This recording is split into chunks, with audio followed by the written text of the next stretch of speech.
Hey everyone, welcome to the live stream for, well, Patreon supporters mostly, but whoever happens to find their way here. Today we're doing One Must Fall 2097, which is, without a doubt, probably one of the games I am really good at. So this is going to be an interesting time, because I'm not exactly sure if it's better to just go through the one-player game or through the tournament mode. I can breeze through the tournament mode pretty quickly, so I'm thinking that might be the best way to go.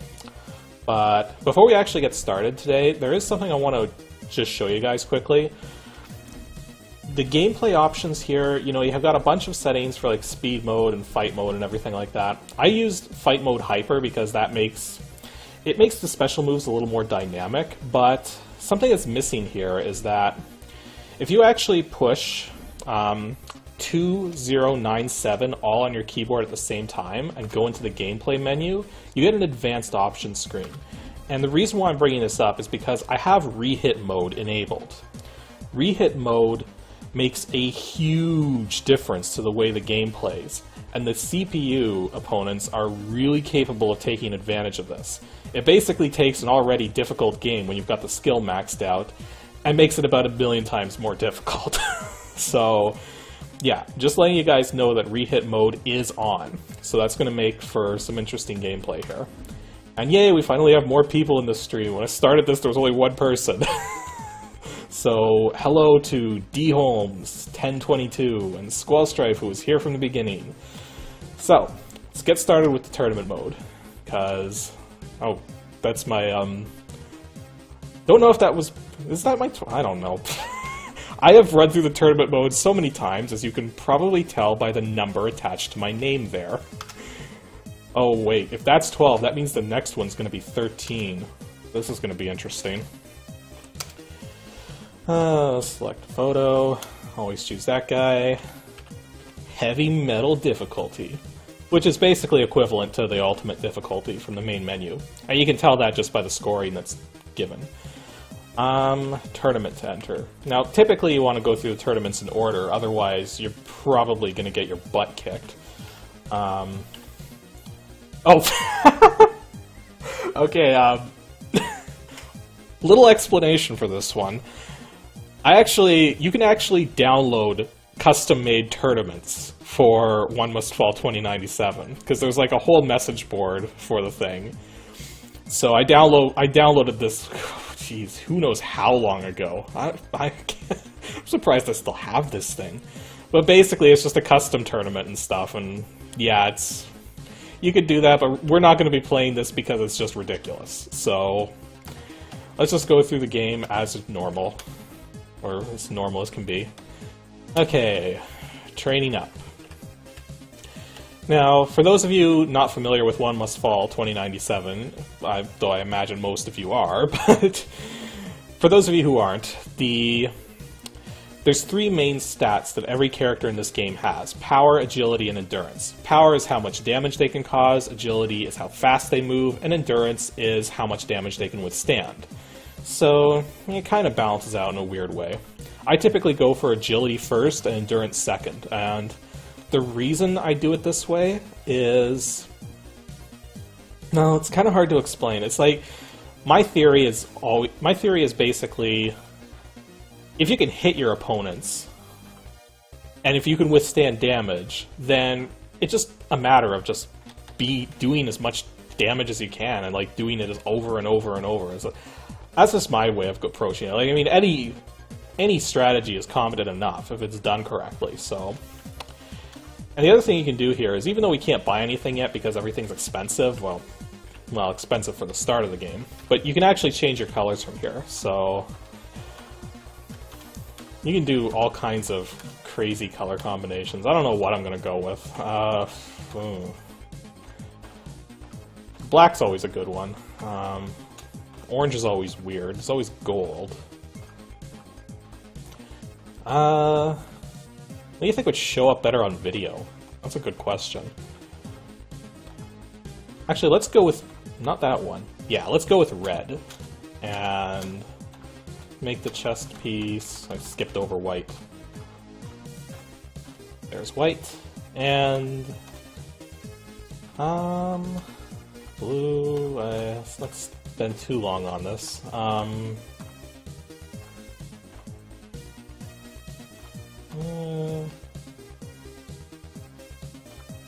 Yeah, let's go yellow. Red, yellow, white. Those are our colors. I'm gonna always choose different ones. Now, one thing you can do in tournament mode here is actually run simulations against your opponents, and this is also a good way to see what their different stats are. I never do the simulation aspect because I'm just like that. That's the way I roll. So let's go straight into the arena. I haven't played this game in several months, so I'm probably going to get my butt kicked. Maybe. I don't know. We're in the desert. The desert arena is interesting because it has fighter jets come by that try to basically shoot you down, and I don't know if we'll actually go through all 4 tournaments, because it can take a bit, but I guess it depends on how fast it all goes and everything.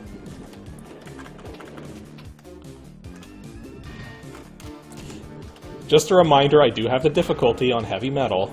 It's the highest it goes for tournament mode. There's an example of one thing you can do with rehit there is, with the Jaguar's throw, the Jaguar throws the robot behind him, but then you can immediately follow with a roundhouse kick, and with rehit mode enabled, that allows you to actually make that kick, whereas if rehit mode is disabled, once an opponent goes flying from taking damage, they can't be hit again. They have to fall to the ground first and get back up.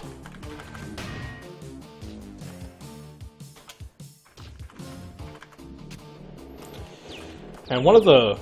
oh, well that was fast. One of the other things with rehit mode is that you can't rehit with the same move twice in a row. So it's always got to be different moves. And when did I take damage? Must have been one of those fighter jets at some point. I don't know. And there's also hidden challengers too. We'll probably fight those if we get the chance. Get some money from that. Okay. Let's go straight for speed. Speed is good. And nobody in the chat is saying anything. Are you guys even still there? Woohoo! More people in the chat. That's always good. What have we got left here? Let's get a little bit of power because it's cheap early on, so... Now let's get some more agility. Okay. Jean-Paul is next. Who tells us we're inferior? I beg to differ.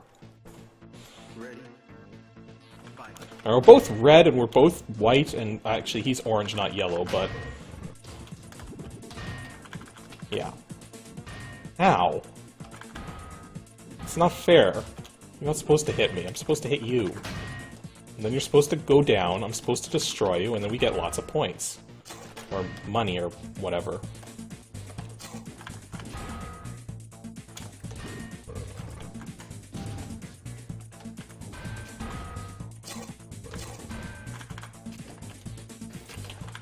Now, we're in the spike pit right now, and the spike pit is... it's one of these arenas where it's got spikes coming out of the back. It's kind of similar to the desert that I was just in terms of how it damages the opponents. But it's actually not that bad. Unless you get like 3 spikes coming out at once, which can indeed happen.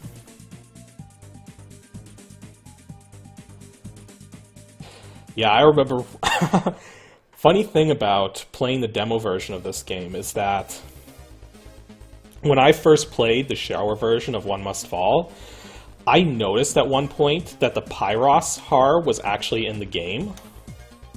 So I had this notion that I had to find some way to play as that Har, because you couldn't normally play as it. And I discovered that if you go through the tournament mode far enough and get lots of money, the Pyros is actually available in tournament mode in the shareware version, even though you're not normally allowed to select it. Kind of like the Nova, because the Nova isn't selectable in normal play, but you can get the Nova in tournament mode. So, anyways, get some more armor here, get some more agility. Okay, we're ready for the next fight. Sorry I don't take autographs, so it's good enough to fight me, yeah. Yeah. I don't want your autograph anyways, you're slow. Slow and meandering, and you're fighting the Thor. I tried to say Thor, but Thor came out of my mouth instead. I don't know why. Actually, no, stay right there. Get the spike to hit you. Now, the Jaguar is actually my best robot in this game. Another couple that I'm pretty good at are the, pretty good with the Shadow. And the Shredder is a very interesting horror in this game. Horror is actually the name of the different robots they have in this. Kind of like how Mech Warrior, they're called mechs. Or, what were they called in, anyone remember Heavy Gear? I'm trying to remember what they were called in that game. I don't know. They're robots. And right now what I'm doing is a destruction move here. Every horror in this game has the ability to perform scrap and destruction moves. The scrap move being just, you know, it's the destruction move is sort of like, how do I explain this? Well, most of you who play fighting games know about fatalities. I think Mortal Kombat was the game that started that trend. But what ends up happening in One Must Fall here is that instead of just a straight-up fatality, you have a scrap move you need to perform, which will do some extra damage and give you some extra points. But during the scrap move, if you perform the destruction move, it'll continue through, completely destroy the opponent robot, and you get even more points for it. So, and powering up my stuff there, Stefan. This is probably like one of the most egotistical characters in the game, so let's hope he dies horribly. Actually, one point of confusion. Way back when I was playing the shareware version of this game, I thought the people were actually inside the robots. If you read through the story details enough, you learn that they're actually sitting in a room connected to various devices. So, it's not exactly the same thing.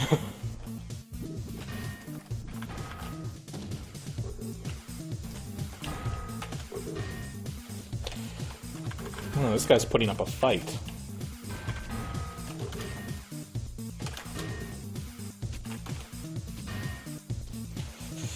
Okay. One thing I normally don't like about the tournament mode in this game is that it actually ramps the difficulty really quickly in terms of just the stats that all the opponents have. Which is a part of the reason why it's virtually impossible to start with the later tournaments as opposed to the early tournaments.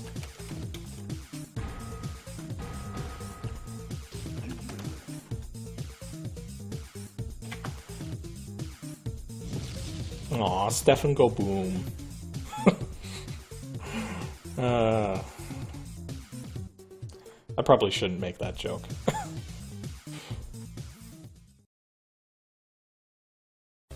Yeah, when you're a kid, you don't have the money to buy the full versions.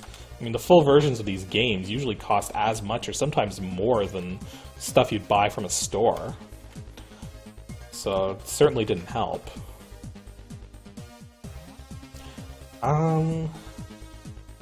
Yeah, I probably should build up my agility and stuff a little.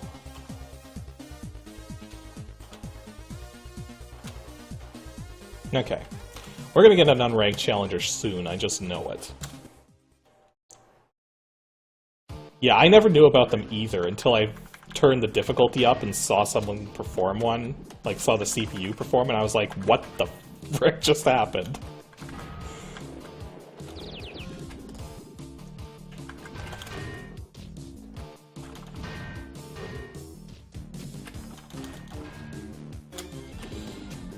Okay. Ow. No hitting.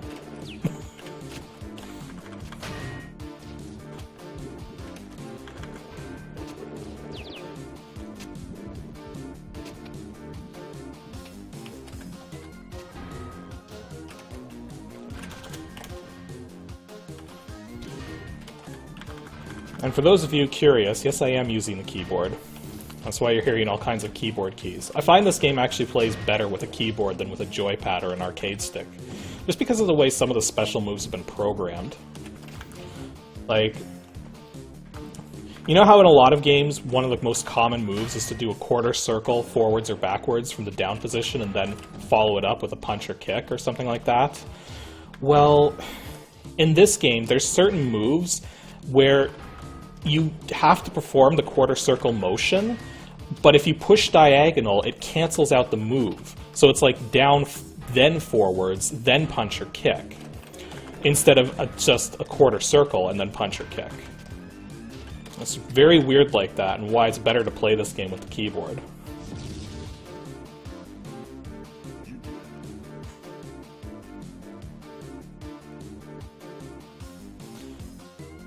Comparing One Must Fall to Duke 3D in terms of shareware content is kind of like comparing apples and oranges, I think.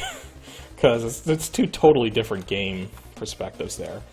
Okay, taking bets. Who thinks we're going to actually fight an unranked challenger now? Nope.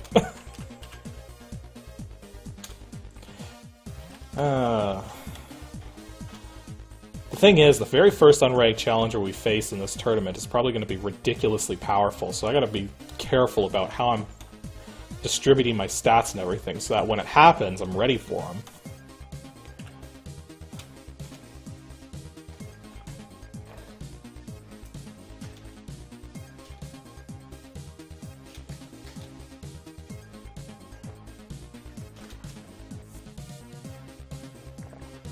Okay. Now this is actually the first character we've seen now that's not actually a part of the main characters you can choose from. In fact, once you get into the later tournaments, you very rarely fight the characters that are from the main sequence of the game, which there's only 10 up to begin with. So, I always found that curious, that you could actually fight against different characters in the tournament mode as opposed to the regular game. We're finally fighting in the power plant here. The power plant is often considered to be sort of like the cheap place, because what ends up happening when you've got the traps enabled is that... Here I'm trying to fight and talk at the same... What ends up happening is if you hit the wall, if you send the opponent back into the wall, they just sort of shock against the wall as opposed to falling down and being able to hit them again with the re-hit abilities. So... A lot of people who play with re-hit mode don't like this arena because of that, but let's be honest here. The music in the background is freaking awesome.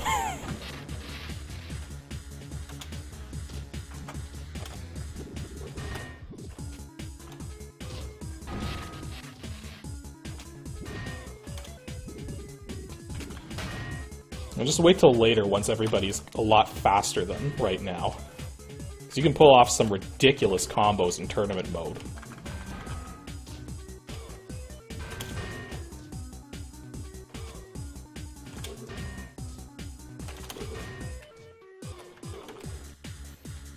And yep, even in this game, CPU has a blind spot for jumping straight up. That was the only arena in the demo version, was the power plant here. The other 4 were all locked.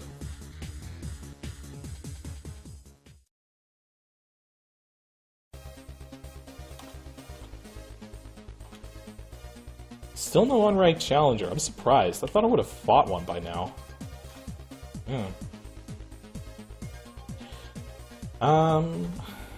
Can't buy any different bots yet. Just keep pumping them into here.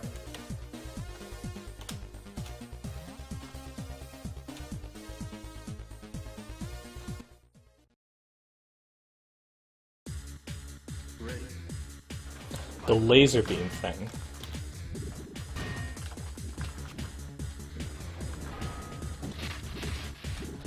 I'll have to take a closer look at that at some point.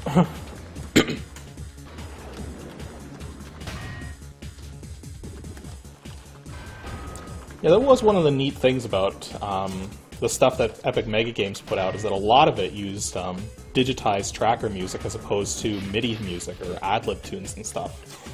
It gave their games a lot of personality compared to a lot of the stuff out there, even commercial stuff. I mean, consider a game like Daggerfall. Daggerfall doesn't do digitized music. Daggerfall came out in like 95 or 96 or something like that. It's supposed to be this cutting-edge 3D role-playing experience. And yet the music is... Actually, the music engine is just bugged in that game. That's actually the reason why you... with my own music, it's a reason why I've stuck with tracker music for my own stuff, is so that when I do finally have music in my games, I can actually, you know, have decent music and everything. Because I was doing that, I've been trying to put music in my games for a while now. Pixel Ships Retro was the first one I put out that actually has my own music in it, but I was planning it as early as 2000. So, back then, people still were using MIDI music, because it was just simpler, and we didn't have the kind of bandwidth necessary to do stuff like this. Streaming an old DOS game for all of you guys to watch.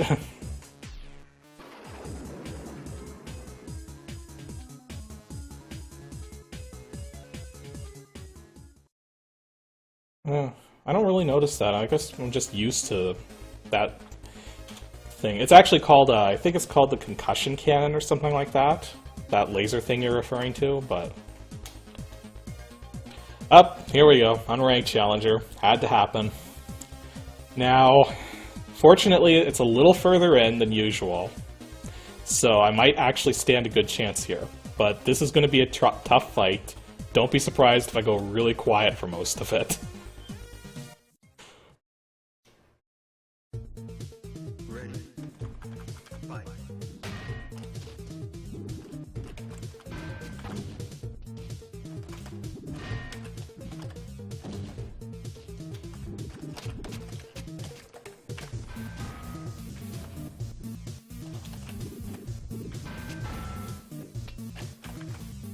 Yeah, this isn't going so well.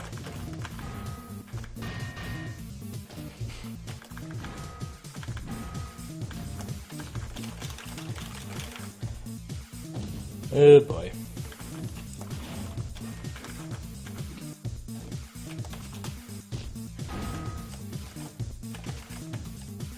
Ah, no.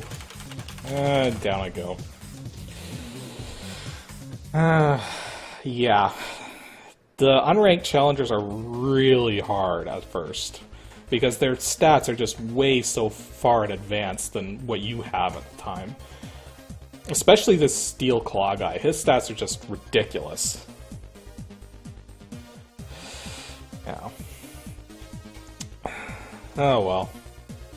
Fortunately, you don't get set back in any position when that happens, and the other thing too is that early on, so long as you're putting your money into your stats and not into your HAR, what ends up happening is that the repair costs don't end up that high. So as long as you won the last fight, and, you know, pulled off your scraps to destructions and everything, you should have enough money to cover your repair costs. Whereas if you actually bought all kinds of upgrades for your HAR, it actually increases the repair cost. So that's something you gotta really watch out for.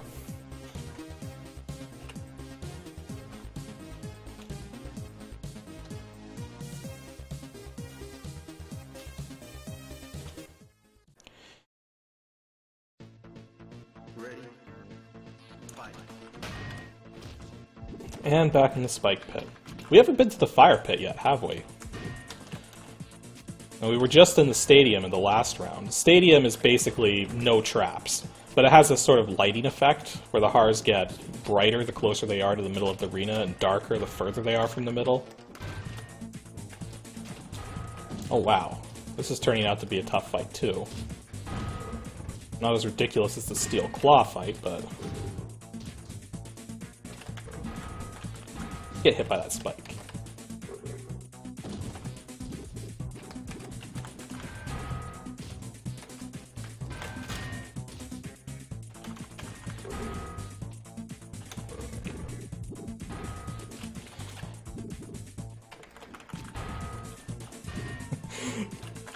Yeah, it's hard to come up with things to comment on. Gone through a bunch of stuff already. Let's see. Things should get more interesting once some more options come available to us as we go through the... Ow. Come on. Ow. Stop hitting me.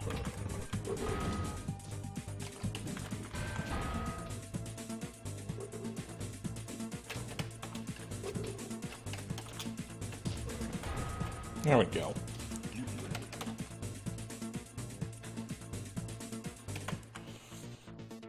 It's kind of like watching an instant replay, the stream on the screen here. You can see how far behind it is. Quite a bit, actually. I think it's like a 20-second-ish delay. Yeah, I'm just sort of used to the way that move working that way. I don't know. What can I tell you? See, now here's an example of what I was talking about. That steel claw fight was virtually impossible. Okay, it wasn't impossible, but it was really freaking difficult. This unranked challenger, Christian, is not gonna be that much harder than Crystal. Not to say Crystal was a cakewalk, but... How dare you treat my sister like that? Well, hey, if she doesn't know how to fight, she doesn't know how to fight. It's that simple.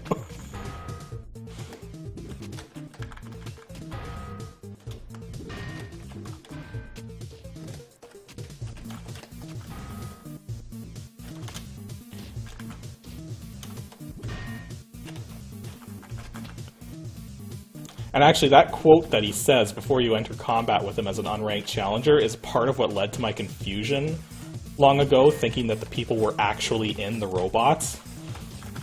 Because, like, what does it even matter if they're not even in there? It's not like I'm physically hurting them. Just their robot that they spent lots of money on. Don't take it so personally. It's just a hunk of metal with a bunch of electronics and stuff. Yeah, it happens to be 20 feet tall, but it's not my problem.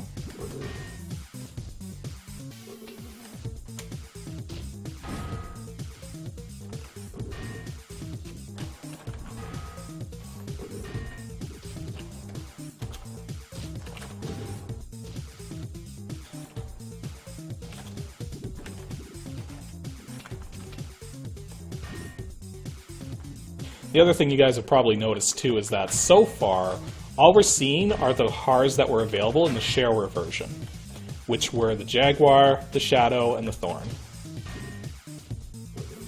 Oh wow, we might actually win this, but I'm going to do my best here.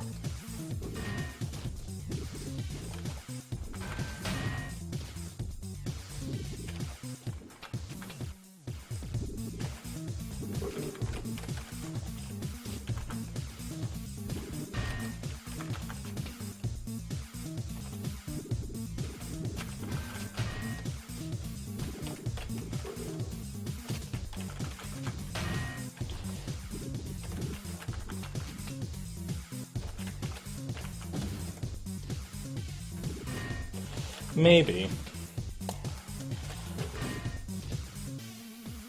I don't know. I know the storyline has this... Every character in the main single-player game has this sort of story behind them, why they want to take over HAR, or not I'm trying to remember the story.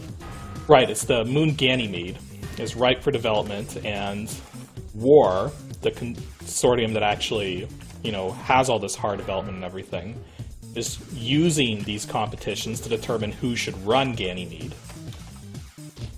And everybody has their own reasons, like Christian here, his reason is to find out what happened to his father. And also to protect his sister, who he thinks is weak and shouldn't be fighting. Because he's like that. He's kind of a dick that way, but what are you gonna do? That was actually a really stupid move there, but at least I didn't pay for it. So, who thinks they'll get a special item out of this? Because that's one of the reasons why you want to fight unranked challengers, is to actually get special upgrades for your HARs.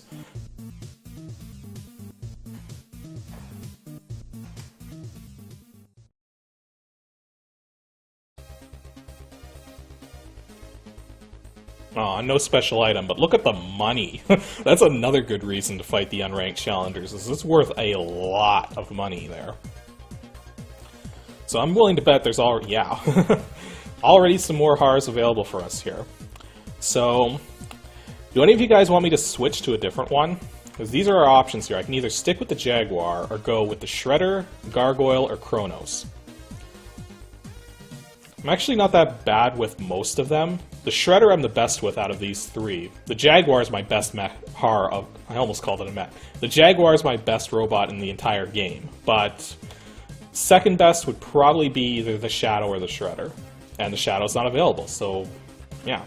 So any of these you guys want me to pilot instead, or should I stick with the Jaguar? And yeah, for those of you watching this on someplace like YouTube or such, I got a chat window at the side because it's being live streamed, so I don't know how many people are in the stream right now. Let me quickly check here.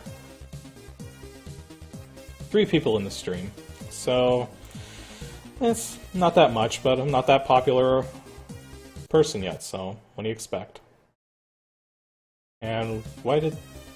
Okay, that was weird.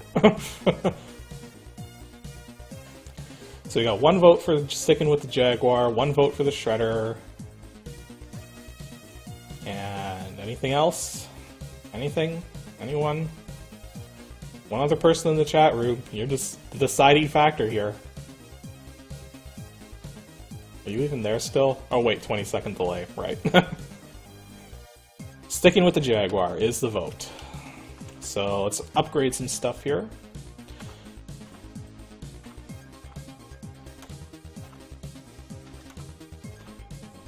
I don't mind dumping things and dumping money into upgrades here now because, well, I only got 2 more fights left for this particular tournament, so might as well make them count.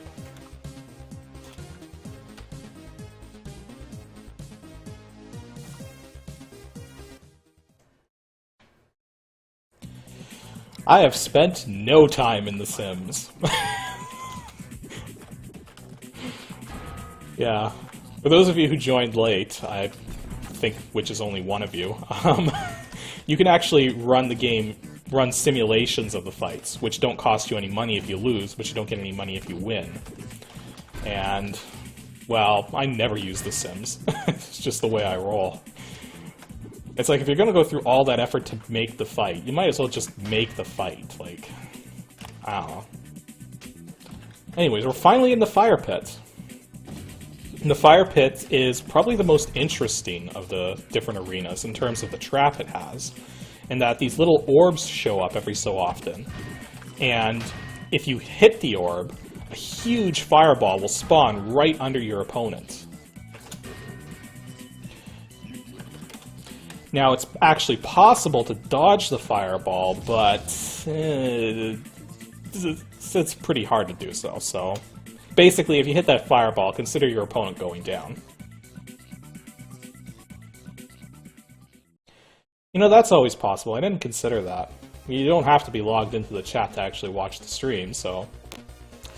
that could be it. Ooh, okay.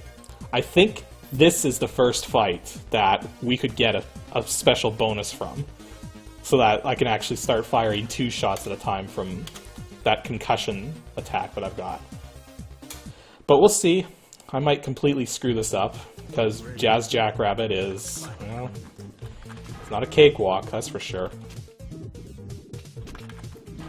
He's definitely got all his points factored into speed. Well, most of them anyways.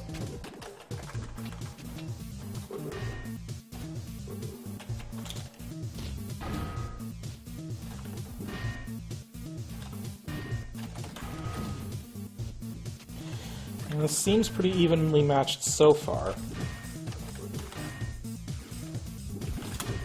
Oh yeah, he does have that ability. This game is full of cross-promotion.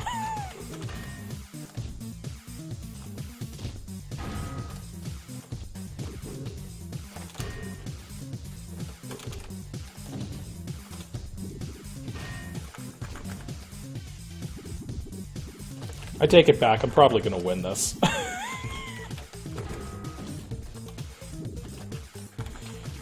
Though I think to actually get the special component, you do have to pull off a destruction move. I'm not 100% certain on that point, but... Ow. Actually, one of the things that I kind of like about this game is that one of the extra scores you can get, one of the extra scoring features, is called consecutive hits.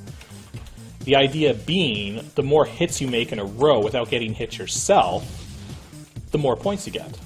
Yay, more people watching. It is Jazz Jackrabbit. I just blew the crap out of him.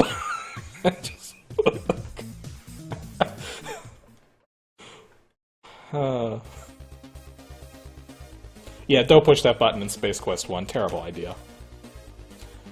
Oh yeah, that's what I wanted to see. We now have the ability to fire 2 concussion bursts at once, which means the entire game just got about 1,000,000 times easier.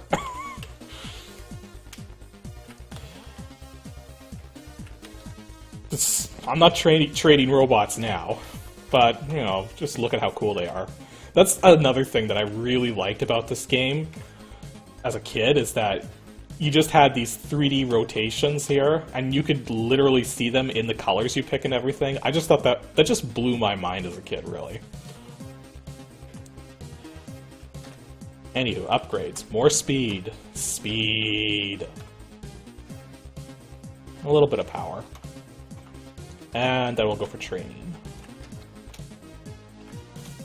Double pew. Exactly. No money left. Better not lose this. See, and there's the Pyros. And that, when the very first time I saw this in tournament mode, I was like, how the heck do you get that robot? And then I found out you could do it.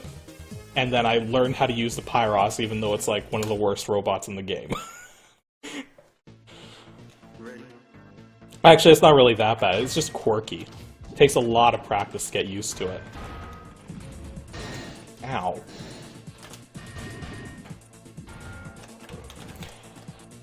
I know you might have just noticed right there, kind of a weird bug with the way the combos are registered. The special ability that allows you to fire multiple concussion bursts at once out of the Jaguar, in order to pull that off, it sort of creates this entity that's designed to create those extra shots. But that entity itself counts as something that can hit the opponent. So it creates a 3-hit combo as opposed to a 2-hit combo, yet one of the hits, because it does no damage, counts as nothing. So you get the same score as a 2-hit combo, but it's registered as a 3-hit combo. It's just weird like that.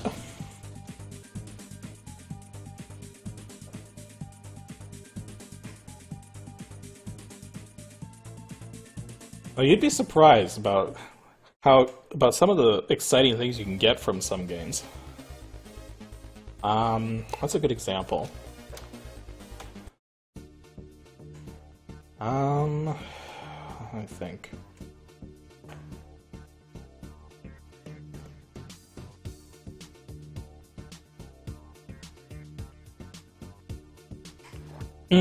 Good example. Rogue Legacy. Rogue Legacy is a modern indie title that sort of evokes dungeon crawls, but it's a hack and slash platformer. But the idea is that you die quite frequently in it, but every time you start a new game, you have to choose between different characters, and the characters are randomly generated, and they have very weird abilities, and as I was playing through, it took me hours to see just all the different abilities that these different characters could randomize with. So that was exciting for me, and just going through the game in general, just finding all the different special rooms and everything, because I was constantly finding stuff for the first few hours of gameplay. Yeah, Rogue Legacy is freaking awesome. Actually, you know what Rogue Legacy reminds me of? It reminds me of, what's the name? Wonder Boy and Monster World on the Sega Genesis, which happens to be my all-time favorite Sega Genesis game. Yeah, I'll bet you guys didn't see that coming. Oh, I'm not talking about Iceman here getting beaten up, but yeah, look at that. 17 consecutive hits, and it's worth a ton of points because of that.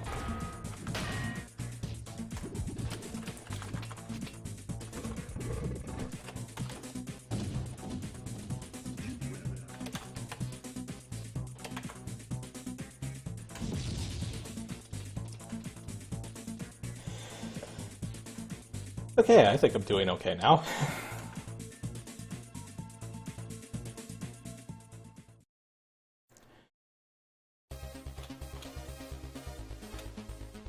Okay, got lots of money, so it's time to register for a new tournament. Let's go up to the next one.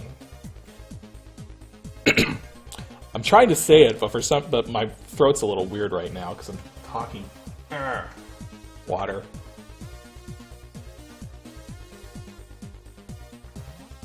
Okay, that's better. Sort of. What was I trying? Oh, I was the Katushai. Katushai? Yeah, it looks like Katushai. I don't know. It'd be easier to read if it was actually in Japanese. Not that I can read Japanese that well, but... Anyways. Let's just go for training.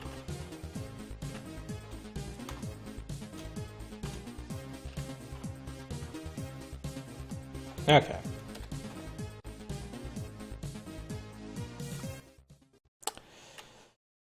I'm going to ignore that weakling comment that just beat the crap out of you.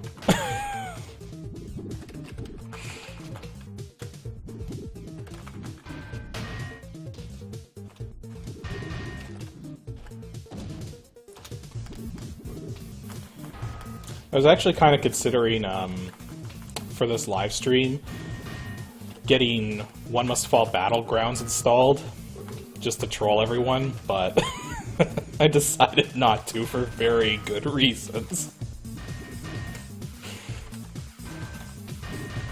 One Must Fall Battlegrounds is kind of... yeah.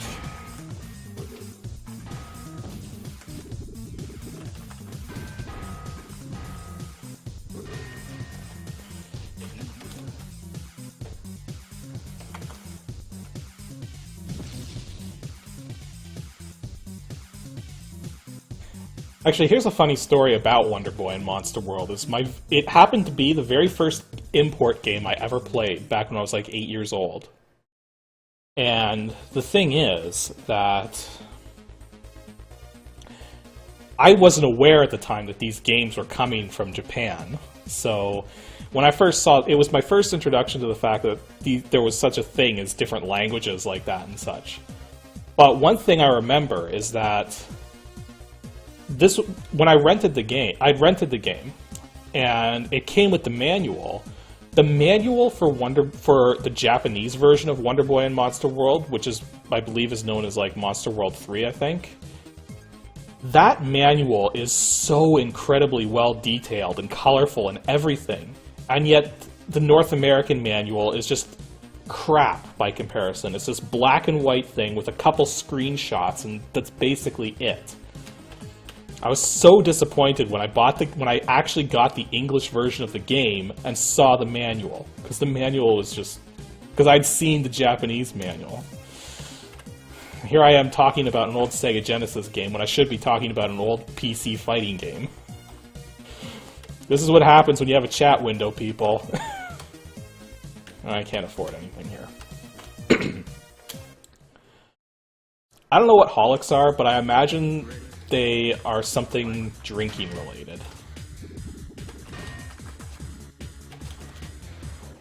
And hey, we're finally fighting something that's not from the shareware version.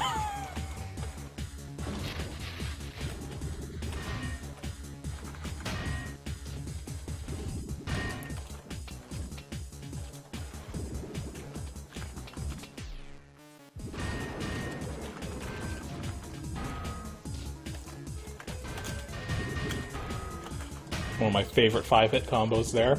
Well, it's technically a 4-hit combo, but reasons.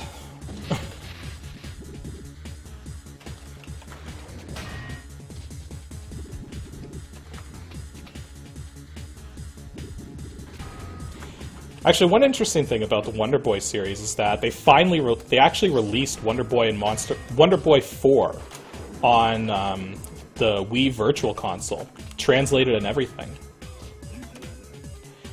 Though it's kind of weird that it's called Wonder Boy 4 when the main character is a girl in that game, but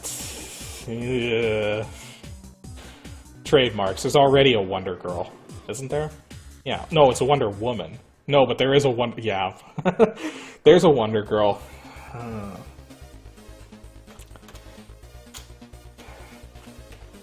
Let's go right into it. Ready. Fight.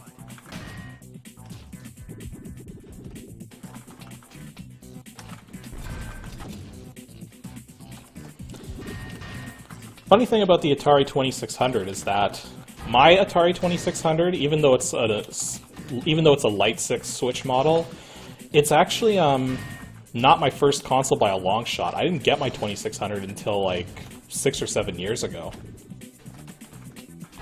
Partly because I wanted to see how easy it was to learn to do homebrew stuff on it. It's actually, the 2600 is one of the easier systems to do homebrew for if you want to get into that sort of thing, because even though you have to code it, well, you don't have to, but even though the best way to code for it is in assembly language because of how very limited and restricted the system is, it only has an 8-bit processor, so learning all the commands is actually really easy to do.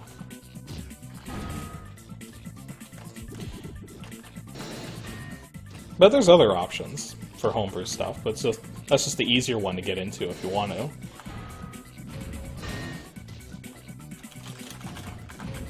I really should pay attention to what I'm doing because I'm about to lose here.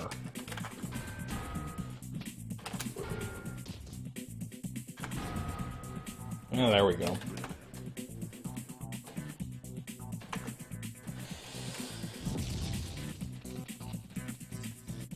Oh yeah, the PC engine.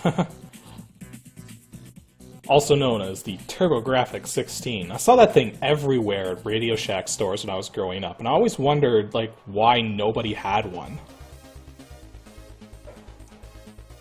And it wasn't even that expensive either. I think the thing that didn't allow the TurboGrafx-16 to really take off was just the game selection. The game selection was so much better advertised, and so much more well-known for the NES and for the Nintendo and the Sega systems that whenever you heard about games on the TurboGrafx-16, they were just like no-name games. Not to say they were bad or anything. There's a lot of great games on the TurboGrafx-16 or the CD thing. I actually all of the TurboGrafx games I have are on the Virtual Console for the Wii because a lot of them happen to be things like Castlevania Dracula X Rondo of Blood, which is, you know, only released in Japan, so yeah.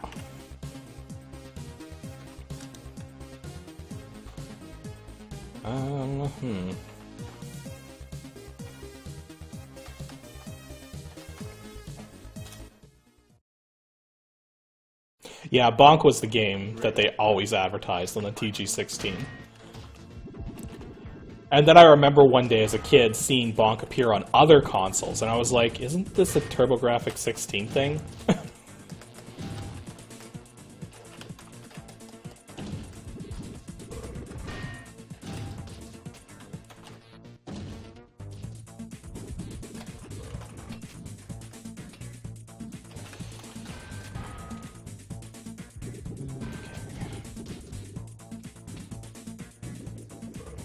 Ow. Don't do that to me.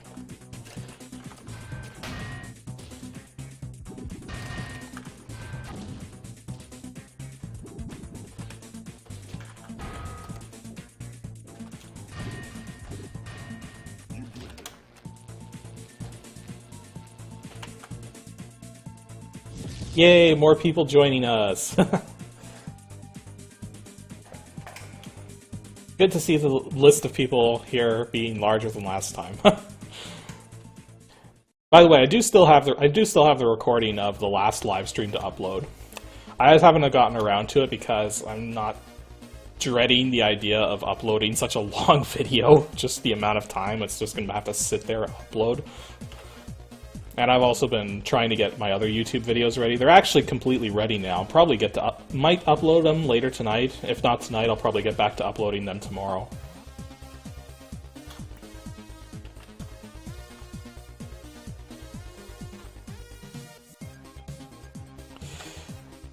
Actually, even the flail has its pros and cons. Like, every robot in this game has its pros and cons. The flail is just one of the very quirky robots in this game.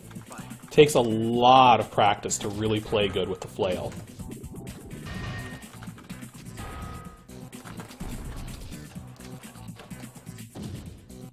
Now, what you almost saw there is the Shredder's special get-up move. The Shredder is the only Har in this game with a get-up move. And it's part of what makes the Shredder extraordinarily powerful in the right hands.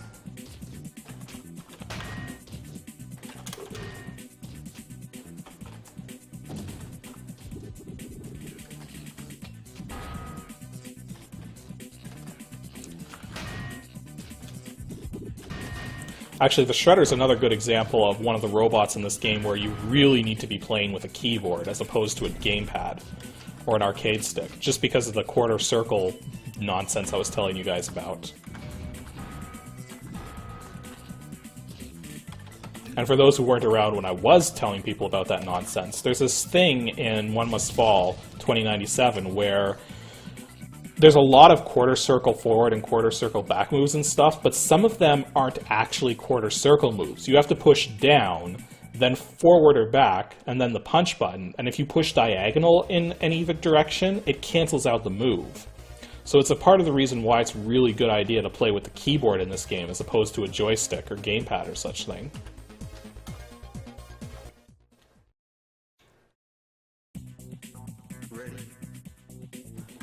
Yeah, everybody was focusing on the bits back then. It's too bad I've lost my magazines to the stretch of time. Like, I used to have a whole bunch of GamePro and Nintendo Power magazines, and the story about what happened to them is they got left in a car when we did this move, and then the car was just sort of parked somewhere. And then a couple years later, Dad went back to find the car and found that the car wasn't there anymore because the place he parked it at wasn't there anymore. So that's how I lost my magazines for that. But I had a GamePro magazine. It was an April Fool's magazine, and inside was an alternate cover that just made complete fun of everything going on. And one of the jokes was a 64-bit system. And then Atari goes and actually makes one that sucks, and it's like, even before the whole thing with the Jaguar and everything, people knew the whole Bit Wars concept was ridiculous. Like, I remember when the Dreamcast came out, and everybody was calling it a 128-bit system. And it's like, really? You really gotta add all those bits together just because you need that number in your head?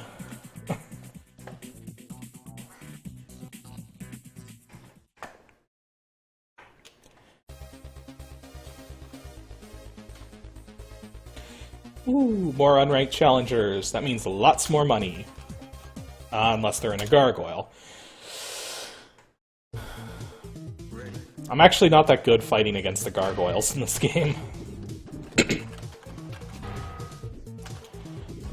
Most people who play One Must Fall 2097, their weak point in terms of fighting the other Hars is when they're versus the Flail, just because of how quirky it is. Like, the Flail's not only tricky to play as, but it's also tricky to fight against. But for me, I find I don't have any problems with the Flail. My problem areas are with the Gargoyle and with the Kronos.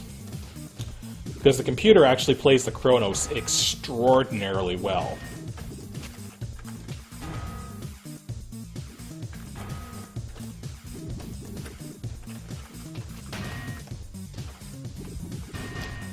This game is loaded with finishing moves. Every Har has a scrap and destruction move at its disposal. And I remember when I first found out about that as a kid, because as a kid, I didn't know about the secret difficulty levels, like Deadly and Ultimate. And when I first found out about the deadly skill level, and I tried using it, and then I saw the computer opponents doing these moves against me at the end of battle, I was like, what?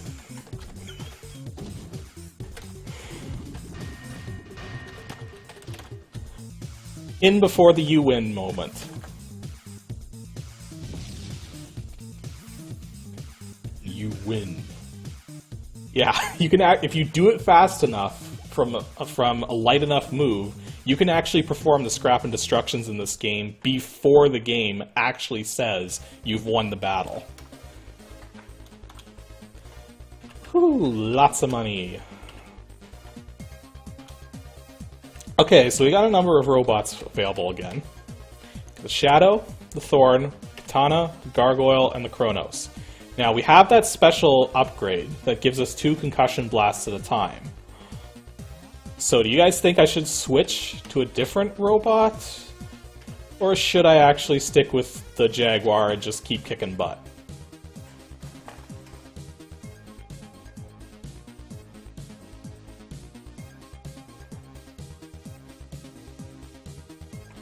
Actually, you can perform the scrap and destruction moves at any skill level, it's just the computer will only use them on the highest skill levels.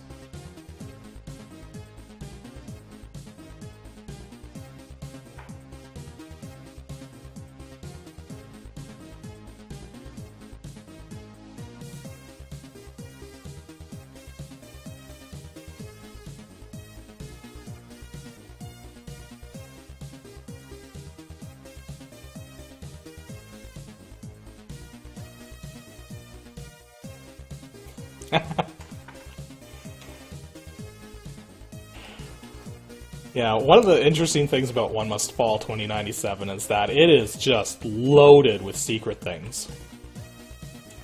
And it's just... I think the reason they did that was to sell the strategy guides, because there was a strategy guide for this game, and a lot of the secret information about this game is in the strategy guide, so...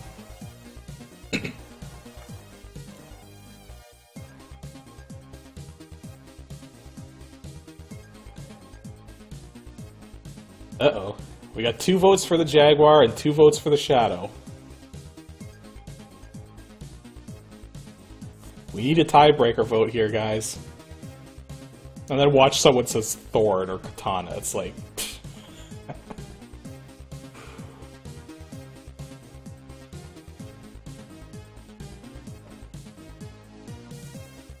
Anyone?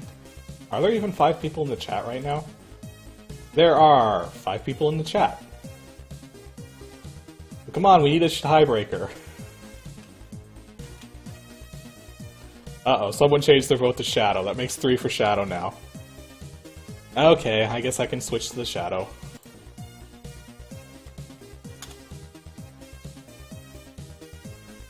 And I actually get money back from it.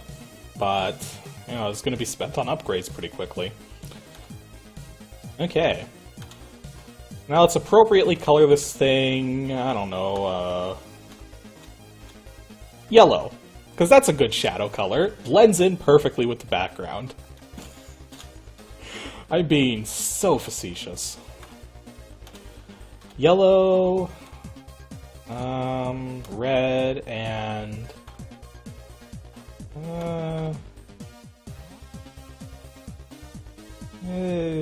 actually, I'm not that fond of the yellow.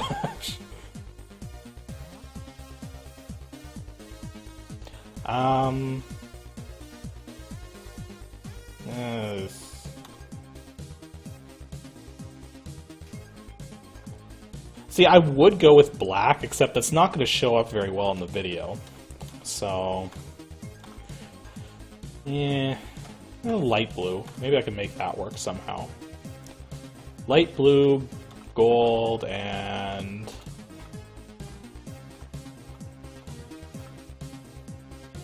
light blue, gold, dark? No. No. It's kinda cool. Yeah. Okay, let's get some upgrades going. Oops, I accidentally pushed a button. Ah, where was it? Where's the color? There's the color.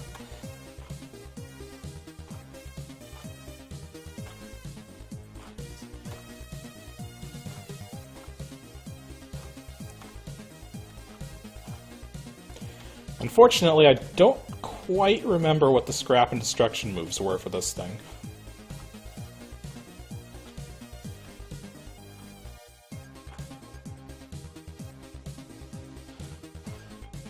So, this will be interesting. What are you guys talking about in the chat there? Oh, hint line. 1-900 hint lines. Okay, let's hope I remember how to play as this thing. Ready. Fight.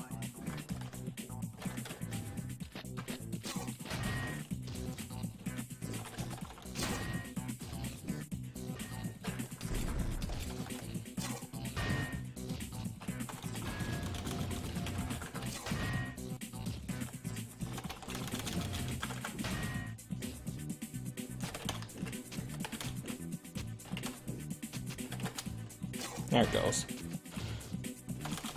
Oops.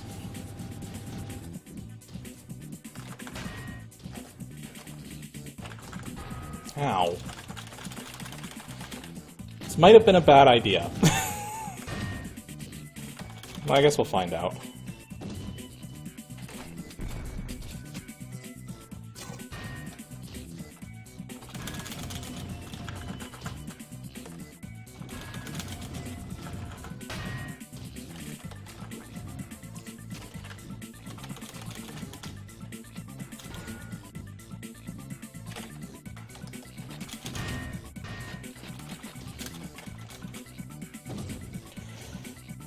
Yeah, I'm not talking much right now at the moment because I'm trying to remember how to play as this thing.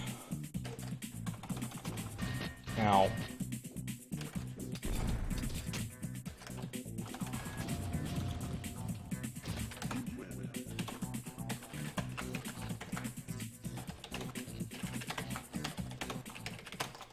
Yeah, I was trying to figure out what the scrap and destruction moves were, but yeah.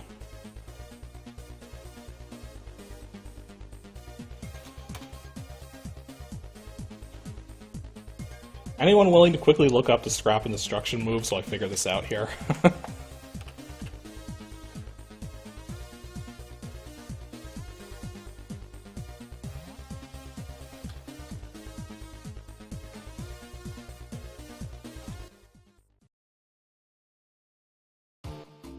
Ready.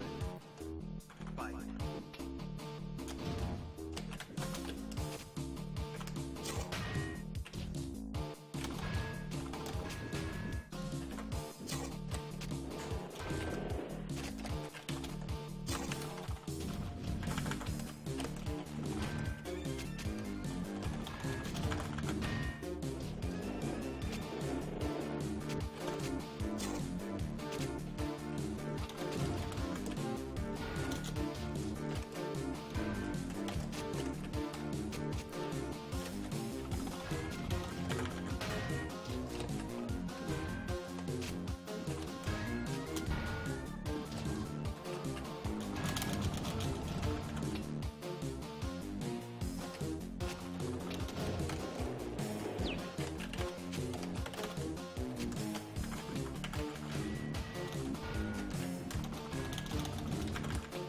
Yeah, sorry, I'm being quiet.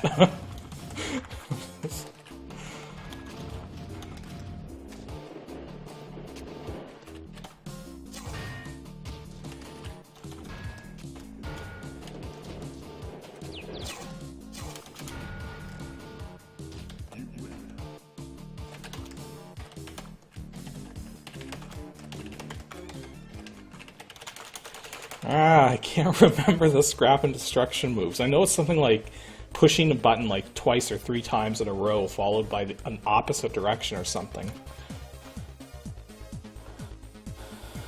I'll figure it out.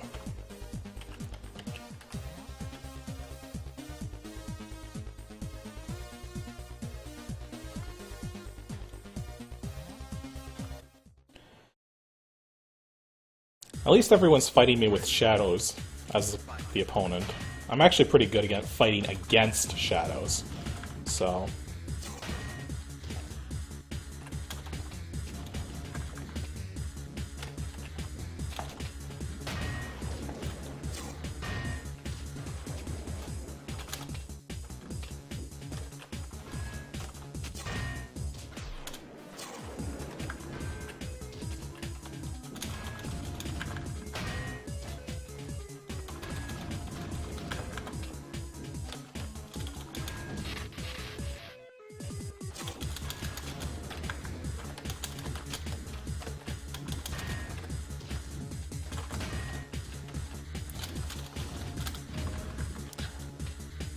So you should see the shadow when it's fully upgraded. The thing gets ridiculously fast.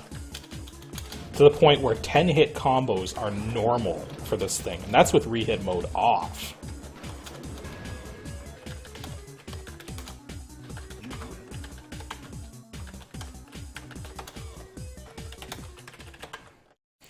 Oh, I can't remember what the... I want more money. I really need to remember what those scrap and destruction moves were.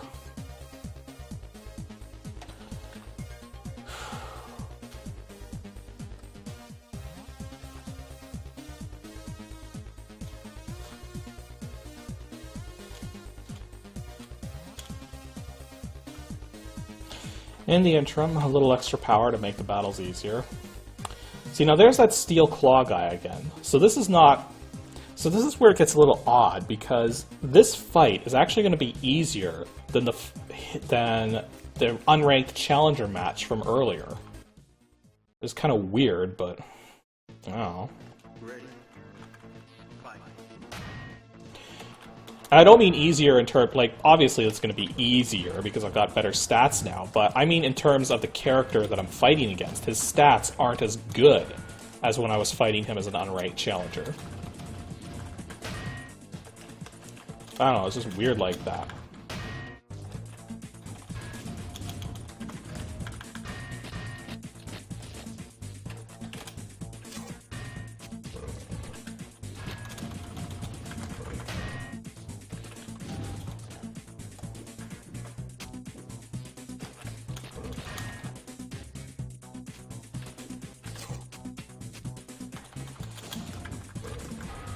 Ow. Ah.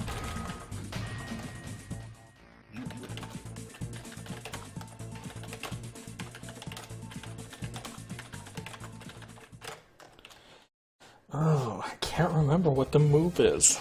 Oh, it's gonna bother me now.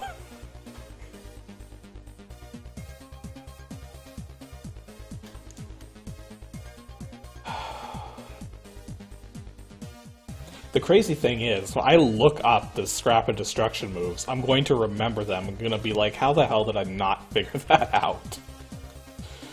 Oh. Oh, we're already up to ranking match here. Oh well. One thing that's kind of odd about this game is that you see how Jacqueline here is using the Chronos? She's actually supposed to be in the katana. In fact, that's part of the reason why none of the horrors in this tournament are katanas, because Jacqueline's supposed to be the only one. But for some reason, something happened when the game was updated to version 2.1, and suddenly Jacqueline doesn't use a katana anymore. It's very weird like that.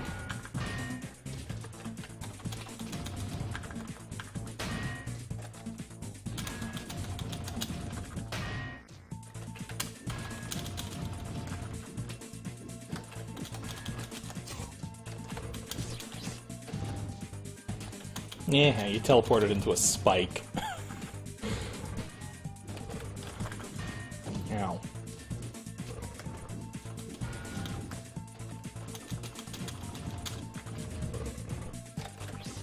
Ow.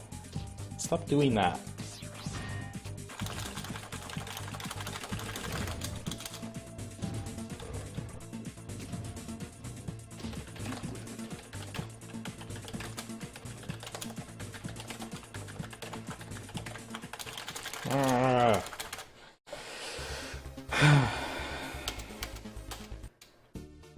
Actually, is the chat even still working? There hasn't been a chat message for like several minutes on end now.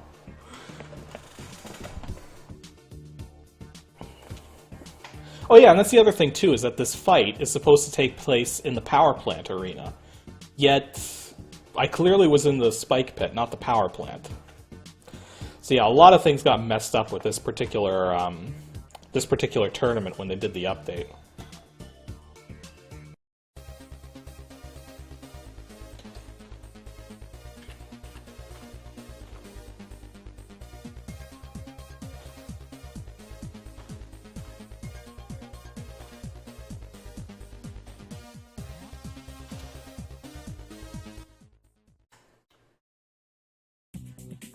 Ready. Fight.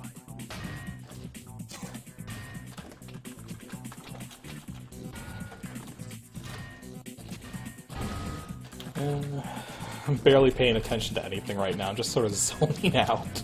Because I'm trying to remember what the scrap and destruction moves were. I'm going to be on about that forever.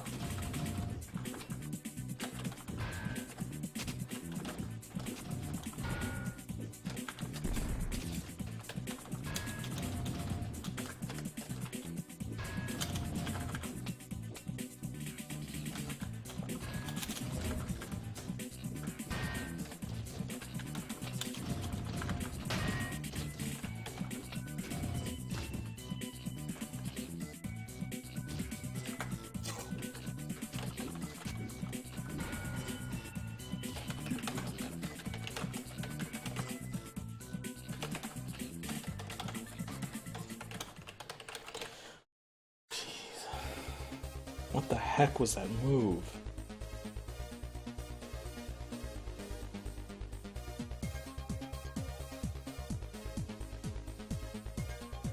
Oh, hang on a second here.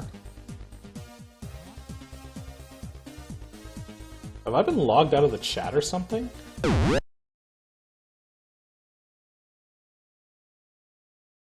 Okay, there it goes. That was weird. I thought something was up with the chat window, because there was no messages forever. Ugh.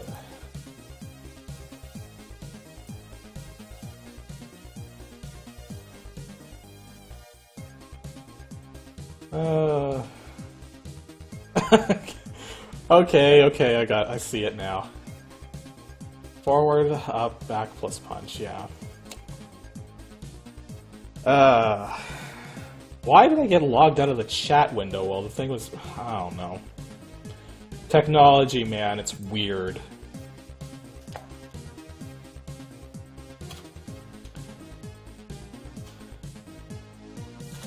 Yeah, I've played One Must Fall Battlegrounds. I highly recommend you don't. Okay, that was a terrible review. One Must Fall Battlegrounds was like sort of an experiment, kinda. They wanted to make a fighting game, but they wanted to make it 3D so that they wanted it to be like multiplayer, so that there could be like more than 2 people playing it against each other. But the chat. Okay, for those of you watching on YouTube, I ended up somehow logged out of the chat window for like at least 10 minutes. And so for 10 minutes straight, everybody's been shouting at the chat window, like, here's the scrap move and the destruction move for the shadow. But I'm not seeing it because I've been logged out of the chat window, even though it doesn't look like it. So, yeah, that was bizarre.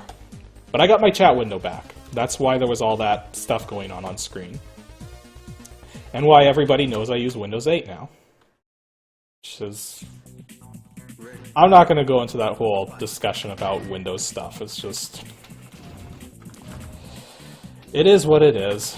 Just another version of Windows. It's different. Some people love it. Some people hate it. Everybody complains. Microsoft products. What are you going to do?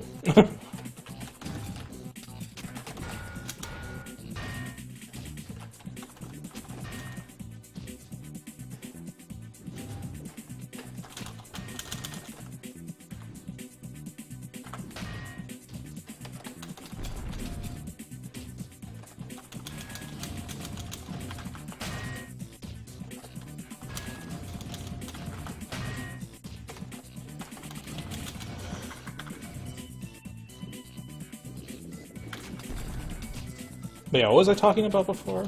Oh yeah, One Must Fall Battlegrounds. Actually, let's see if I can get this to work finally. There it goes.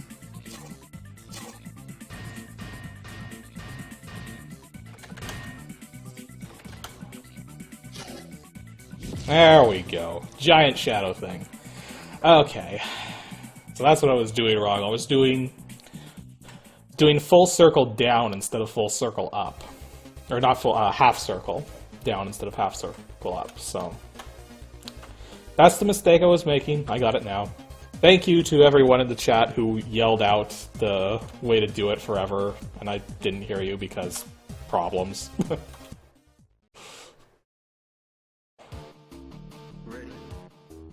Fight. Streaming service and DOS with CGA support. You are on some heavy drugs right now.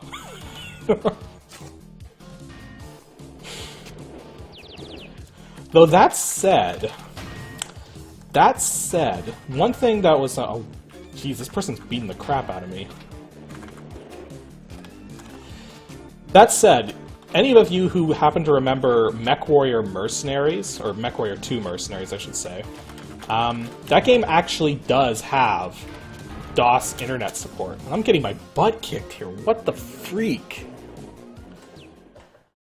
Okay, mental note, fight better.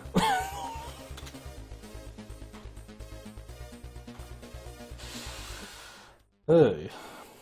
But yeah, MechWarrior 2 Mercenaries actually had an internet-based gameplay for the DOS version. And the way you would do that is you'd have to run a separate terminate and stay resident program, TSR program as we call them, and that would actually connect to the internet through your dial-up modem. And then you would have internet access because it would generate a TCP/IP stack.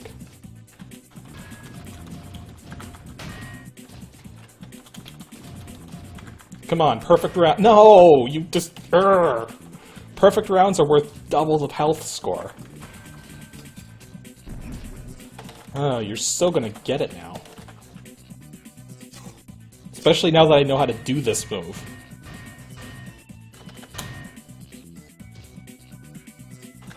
Hey, what the... Why didn't it... Okay, obviously there's a trick to timing the destruction move. I probably timed it too early or something.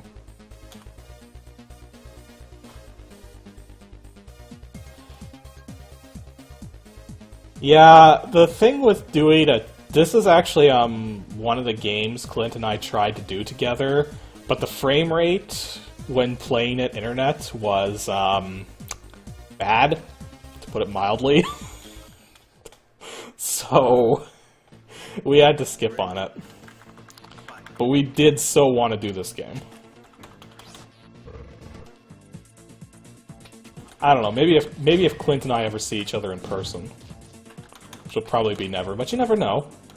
It's just, I'm in Canada, he's in, somewhere in the States. I don't know exactly where, I know he's in the mountains somewhere.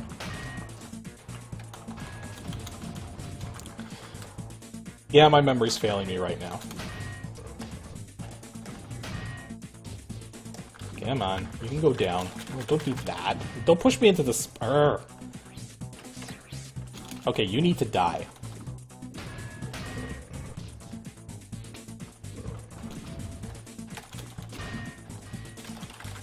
Ugh. See, I'm actually really bad at fighting against the Chronos. In general.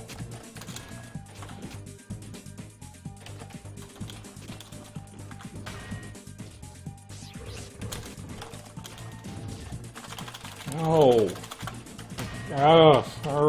Another such a noises. To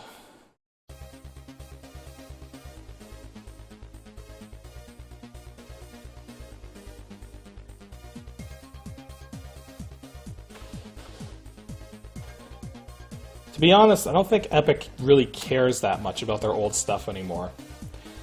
Otherwise, we'd have versions of Jazz Jackrabbit out there. Yeah. Actually, I think what ended up happening is that, because a lot of the games that Epic made that have been released as freeware were released as freeware quite a while back.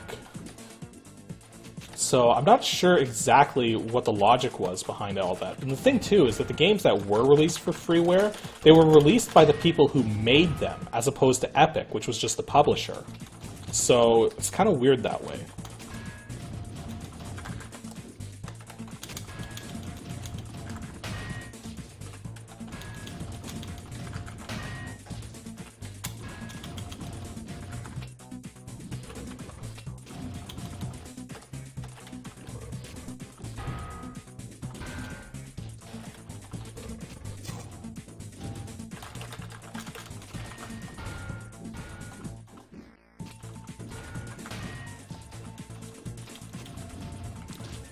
Yeah, I want to comment to that radio voice thing, but at the moment I'm kind of busy not dying.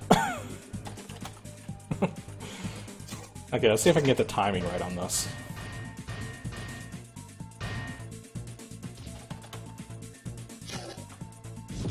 Okay. So you gotta time it after the robot hits the ground from being knocked up in the air.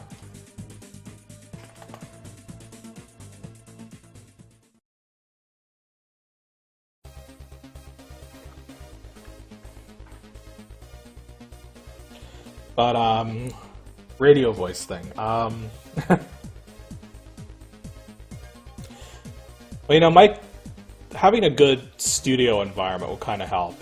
As I mentioned before, I'm in Dad's place now, and Dad has hardwood flooring everywhere, so the place echoes like crazy.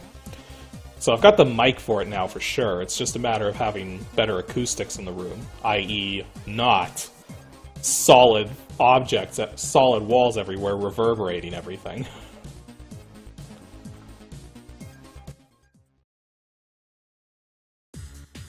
Ready. Fight. No, I did not always talk like this. It's experience. It really is. When I started this whole thing, my very first videos weren't scripted. In fact, episode 16 of Ancient DOS Games was the very first episode that was scripted. Because I had James Rolfe did his episode where he was playing Top Gun again, and the plane flies out of the window and crashes through the window in his room. And one of the things he says in that video is, if anybody sees that plane, to let him know. And because of the timing, and I was getting ready to do my Ancient DOS Games thing, and I was getting ready to start scripting, I knew I had to do something related to that. And so that's why that joke ended up in episode 16 of Ancient DOS Games.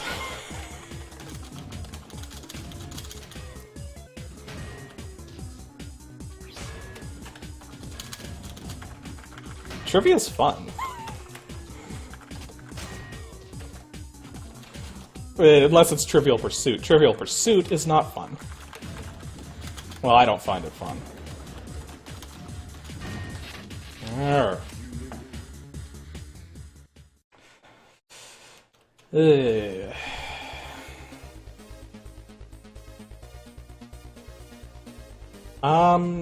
In terms of sticking foam to the walls, there's a lot of walls down here. For anyone who thinks I'm in this tiny little basement, you could fit my previous house in Dad's basement. So I'm not at a loss of room here. So it would take a lot of foam to foam up every single wall. Ready. Fight.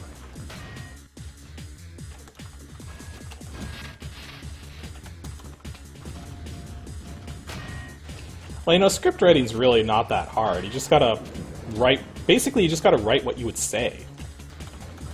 I find when I'm actually scripting, I'm actually saying words out loud as I'm writing them down.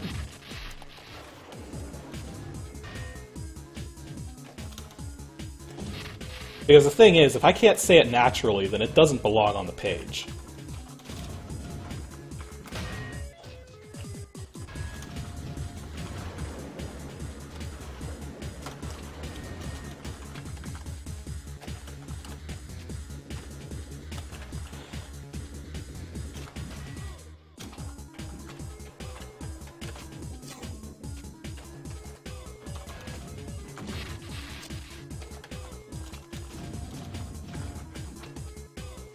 Actually, you know, there's another move the Shadow has that I really should be using. But I'm trying to remember how to do it.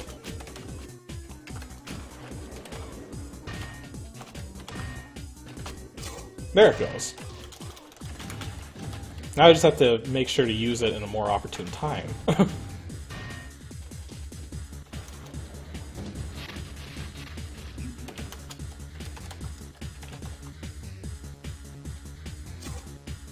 Beat up that katana.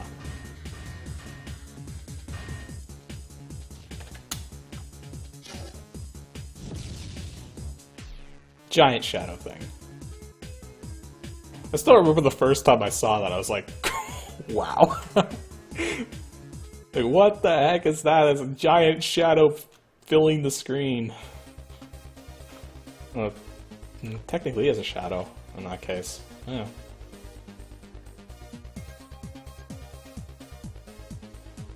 Part of the reason I didn't mention Ripburger being voiced by Mark Hamill in my Full Throttle video recently is because I couldn't for the life of me believe that was true. Because he really doesn't sound anything like Mark Hamill there.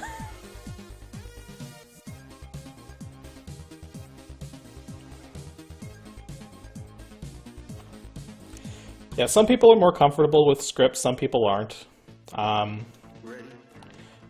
Fight. I'm not 100% certain, but I think the guy who, what's his name? Goes by Spoonie online, does the Spoonie experiment and stuff. I think he does a lot of his stuff off the cuff, not scripted, but I'm not sure about that. I could be wrong.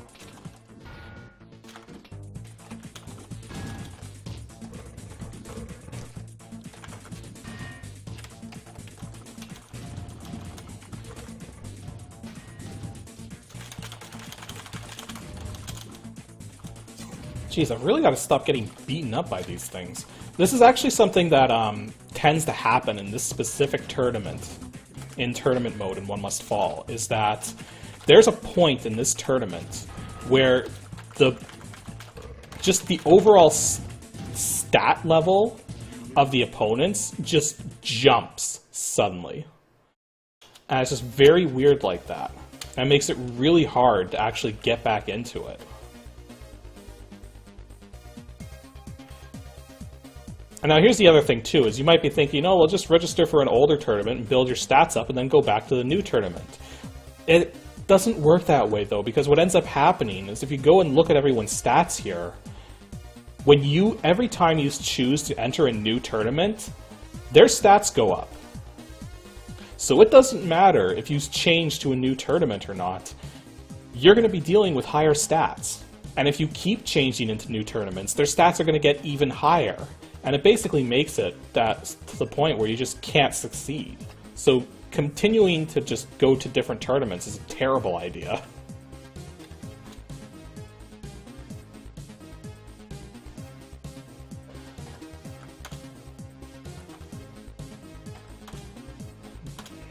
I gotta get past this sooner or later.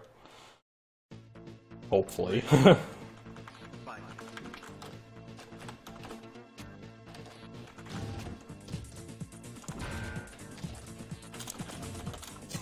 Yeah, I'll be honest, I don't actually watch this Spoonie stuff that much, but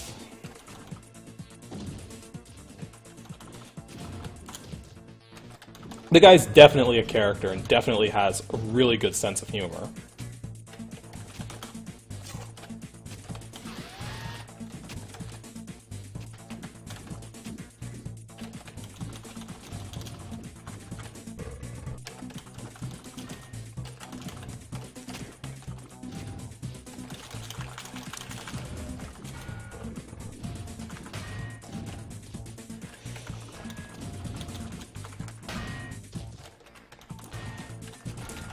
Ugh.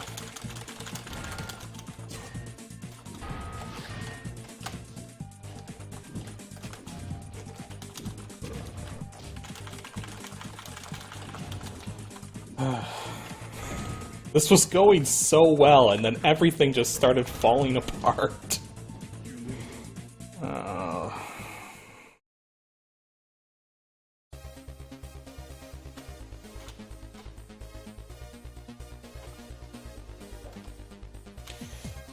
We could be here for a while.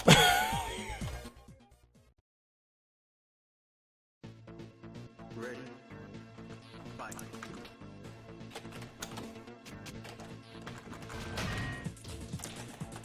Yeah, and you guys saw how I was losing pretty badly to those previous contenders just a while ago. And yet here we are back at this fight again. And by comparison, this is going to be a cakewalk.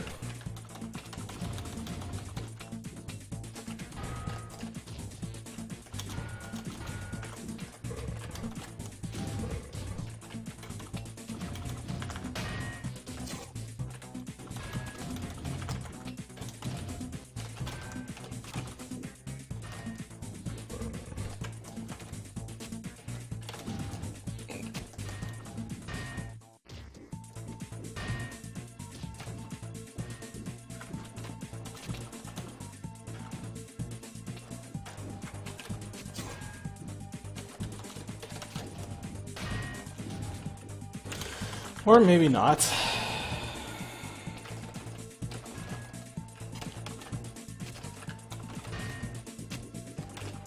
Oh. The fact that I'm losing to Scarlet now is very discouraging.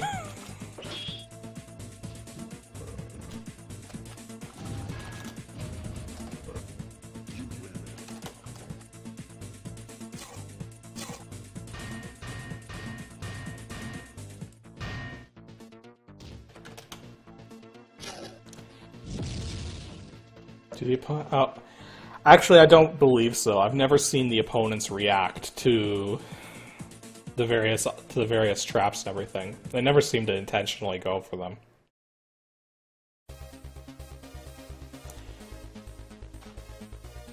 Well, it's good having you here, D Holmes 1022. Hopefully, the golf course trip isn't too bad. I imagine since you work there, you probably. You've had your fill, but that's how it goes, so thanks for watching, man. See you next live stream, hopefully. Don't know when it'll be, but we'll find out. Maybe I should add some power. It'll help a little. It's the worst that could happen. Tempting fate. Ready. Fight.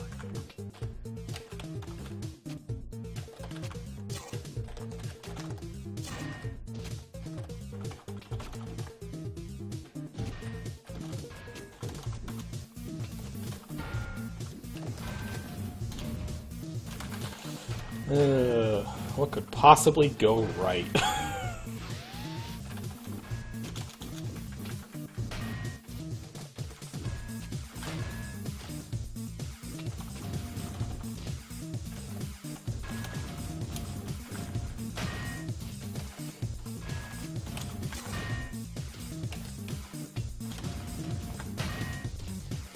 Okay, I think we got something going here.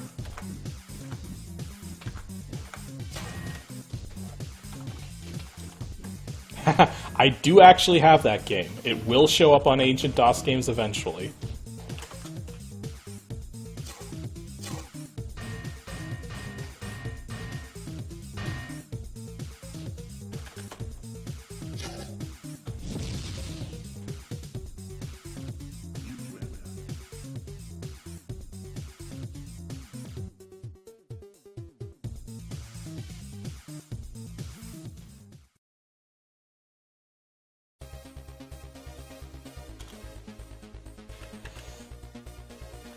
Okay. So at rank 10, we got 9 more fights to go, and it's been an hour and a half so far, so let's see. Let's see if we can at least get to the end of this before we hit the 2-hour mark.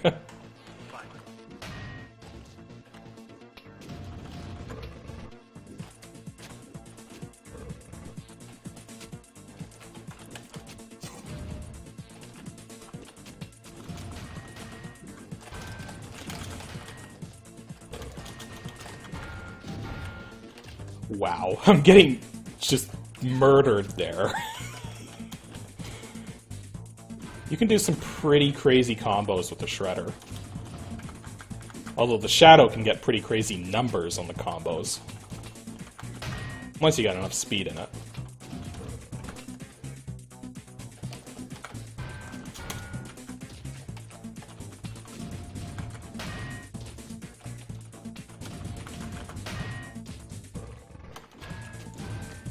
Ow. I knew that was going to happen. The moment I saw that spike coming out.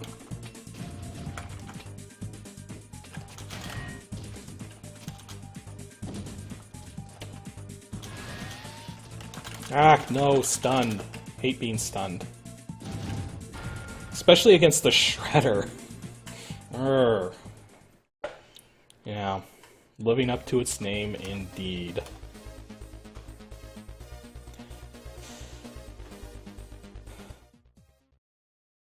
The other thing that's weird, too, is that the challengers actually shuffle around as you're playing through. So it's kind of like they're supposed to be fighting each other while you're fighting through the tournament. This is weird like that.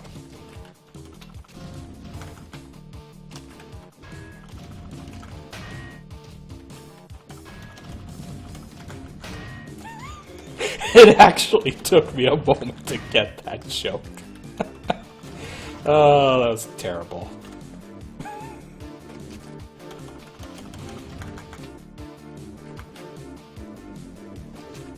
Come on, let's get a... Arr, you broke my perfect round, you... Ow. Am I supposed to do that to my shadows?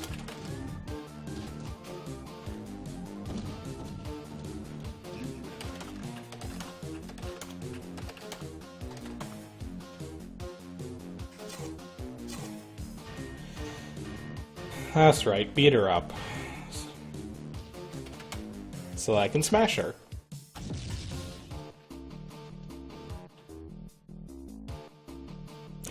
Actually, if I recall, the One Must Fall, the sequel that was originally planned for this game was going to just basically be a higher resolution remake. But instead we got Battlegrounds, and then history was never the same. Ready. Fight.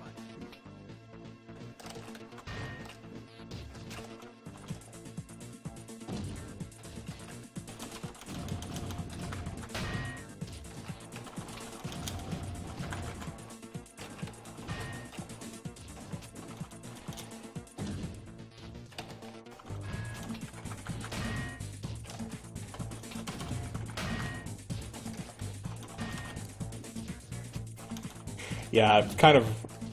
Oh yeah, the music in this game is really awesome. But you want to know something weird about the music? Version 1.0 of One Must Fall 2097 has this very odd bug with the stadium level. Specifically in that it can crash if the music plays for too long. And it's very odd.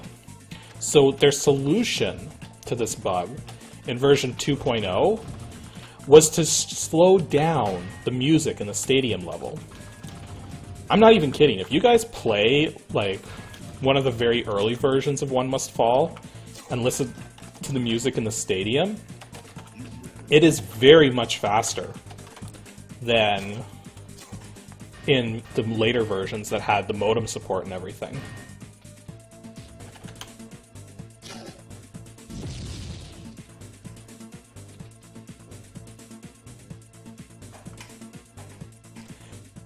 I'm actually not using a pop filter right now, I just have the microphone off to the side slightly. So... it's as Mr. Miyagi says, best way to avoid hit, no be there. Well, best way to avoid pop, don't breathe into the microphone. Best way to avoid breathing into the microphone, don't face the microphone.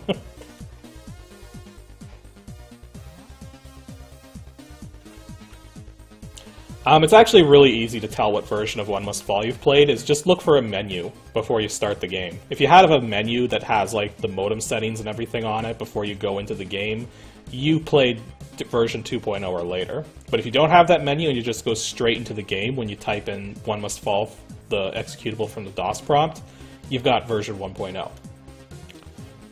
I am using a Yeti Blue microphone. It's a $200 USB microphone, and I actually got it for $90, thanks to price matching. So that was a fun time.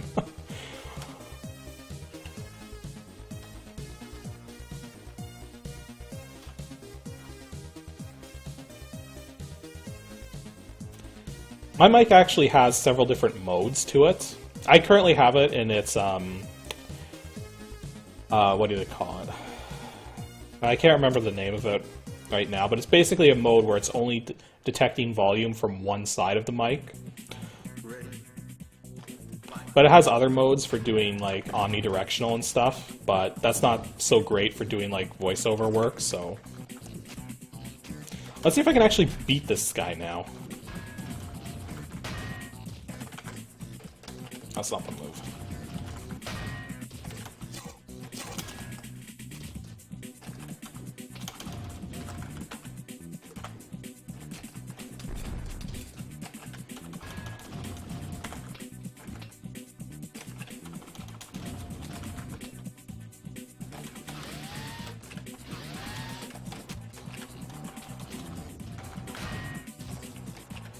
I seemed to be doing okay until that happened.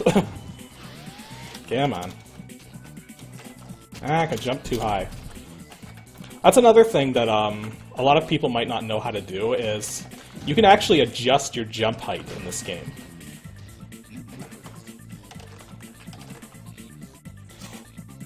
The way you do it is basically if you're holding down right before you press up, you jump higher.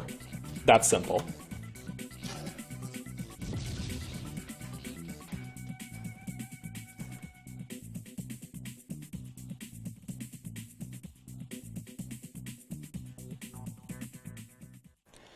Yeah, you really got to search around if you want to get the best prices for stuff, and taking advantage of price matching is like the best thing you could possibly do. Like, I mean, I'm using a keyboard that was normally being sold for $100, and I got it for $60. Again, because price matching. So, yeah, price matching is good. Use it.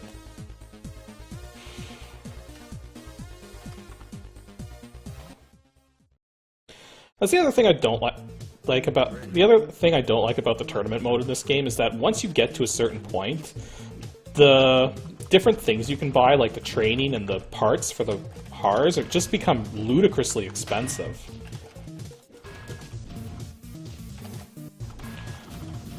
Especially considering the fact that by the time you get to the very last tournament and get to the final fight, everybody's got like virtually maxed out stats. So the fact that you yourself don't get maxed out stats is kind of like, I don't know, unfair. But I guess the idea is the computer opponents shouldn't really be that hard, but yeah.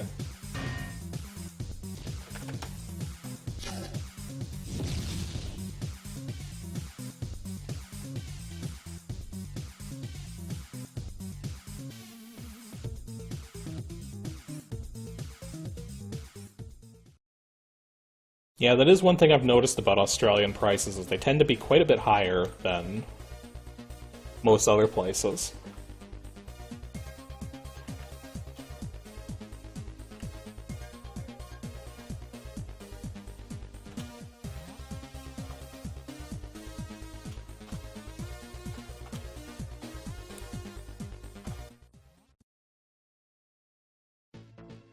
Ready. Fight. So as much as I'd rather see this through all the way to the end of the last tournament, the final tournament in this game is over twice as long as all the other tournaments.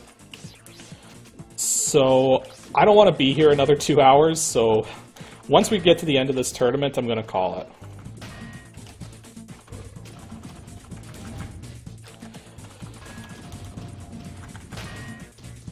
But as you can see, we're already starting to pull off some pretty high combo numbers here.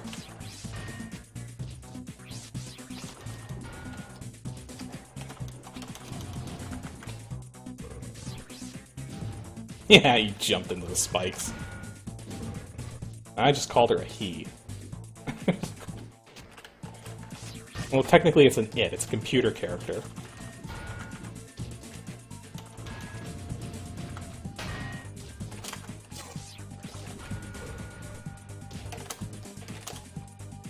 In before you win.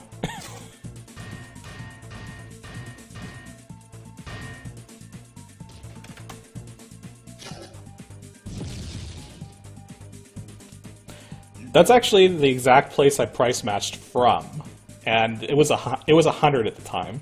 So I guess they've raised their prices since then. And I actually went to Future Shop to buy mine, and their price matching policy is to take another 10% off. So 100, 10% off, it's $10, got it for $90. $200 mic for $90, can't complain.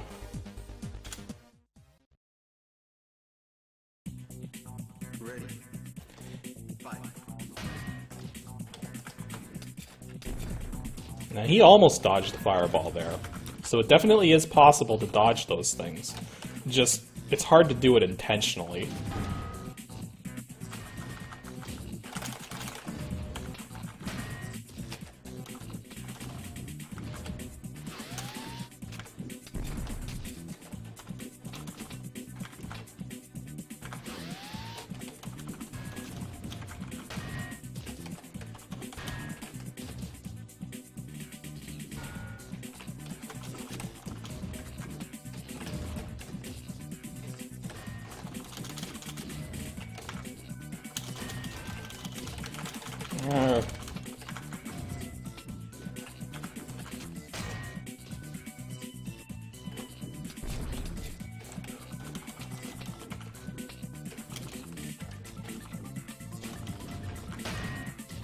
Come on.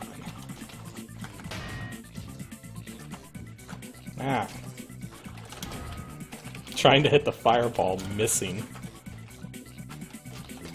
There we go.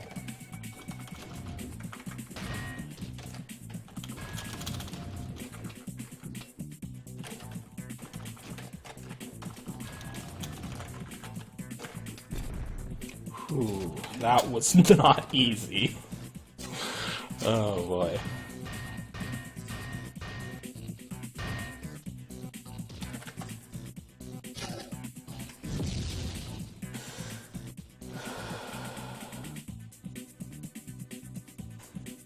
Best Buy and Future Shop, as far as I'm aware, is owned by the same major company. So, if Future Shop does one thing, Best Buy should do the same thing. It's that simple.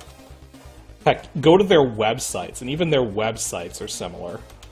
They're different color schemes and everything, but...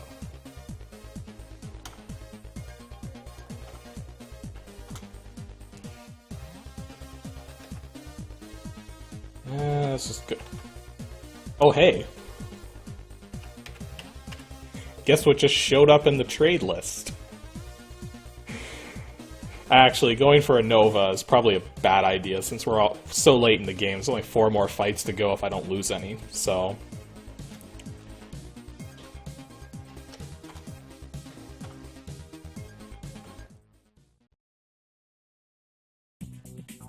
Ready. Fight.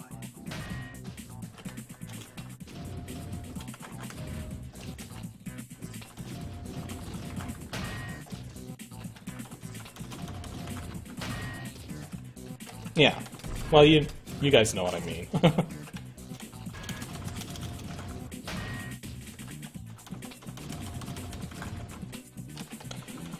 So to be perfectly honest, I spend so little time inside stores like that anymore. Oh, I almost dodged the fireball. Almost dodged the fireball. Well, there's a rarely used Thorn move there. The dive from the sky there. Ow, that hurt. Whoa. Hey.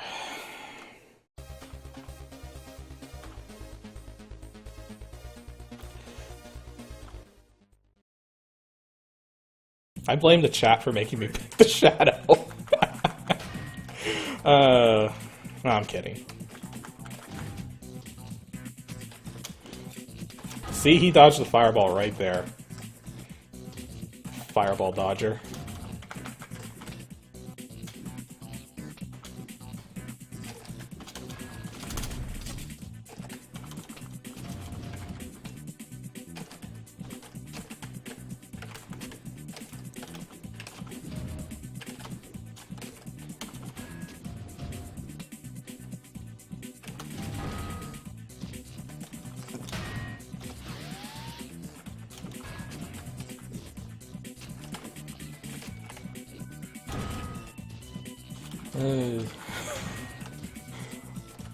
I guess this is what happens when you haven't played in a while, and you're using... Not my worst robot for sure, Shadow's one of my better ones, but... Typically play as the Jaguar, so I'm... No. Lesson learned. When you're gonna do something live, make sure you play as things you actually know. Ah! Grr. That was so unlucky right there. Oh. Bad day in the life of Gemini 13. Actually, no, I don't blame the chat for anything. I blame the fact that I had to put 13 after my name because I had 12 other characters already. Oh, jeez. Is Nova still on the list? What do you say we end this off by doing some good old-fashioned Nova stomping?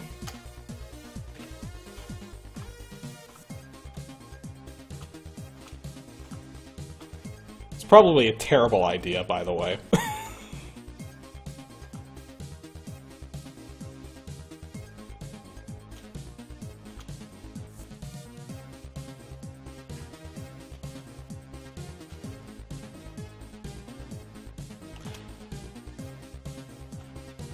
And quick color change.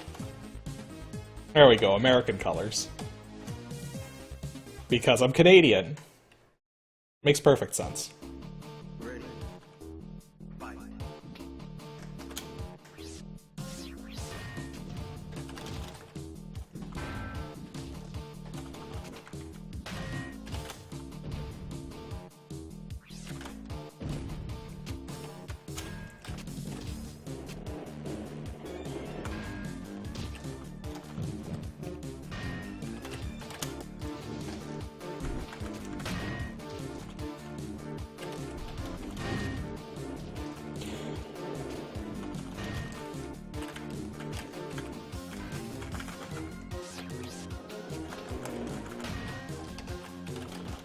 Actually, I have a really stupid question about the Nova. If it's supposed to be this grand experiment for putting a human brain inside of a robot, why the hell is it armed with grenades and missiles? Really? Like, why is a device meant to bridge the gap between human and machine armed with lethal weapons?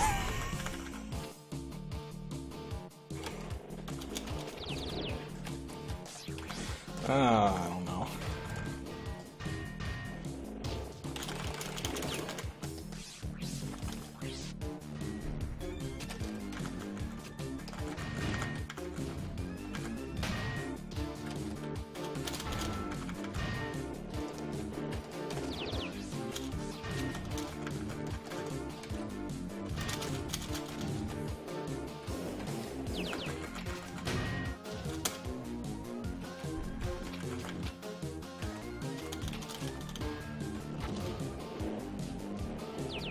No, no, that could just... Urgh. This is coming down to it. Oh, man. Oh.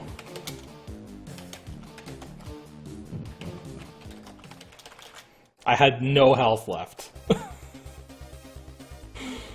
Oh.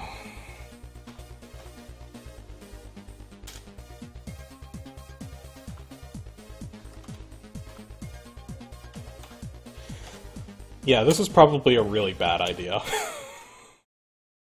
It does look like a Transformer, and I'm not even a Transformers fan.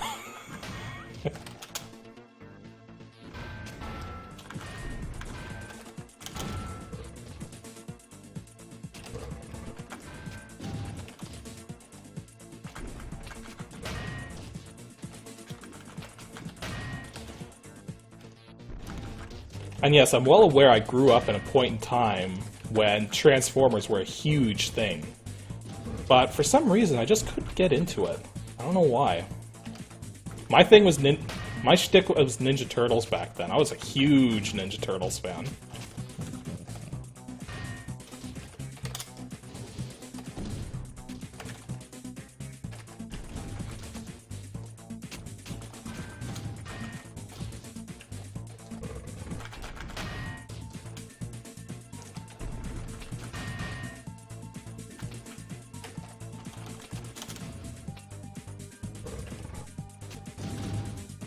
Ow.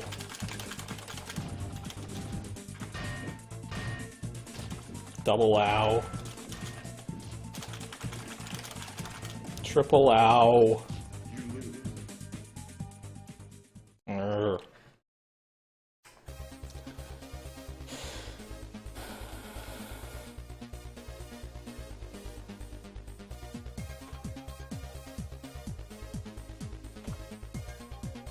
Okay. I think I'm at the point where it's been almost 2 hours now. If I lose one more match, I'm calling it. So, for those of you who want this to go on longer, pray that I win.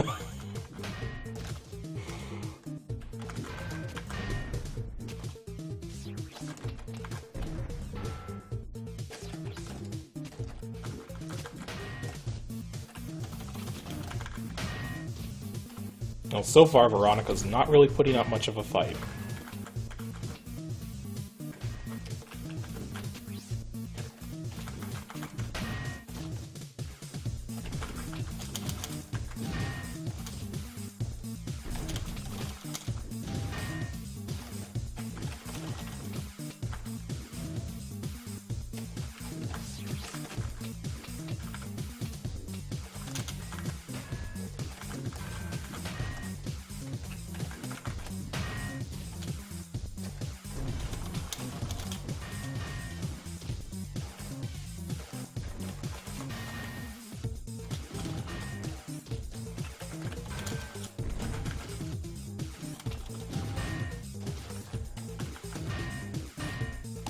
See you later there, my life hurts.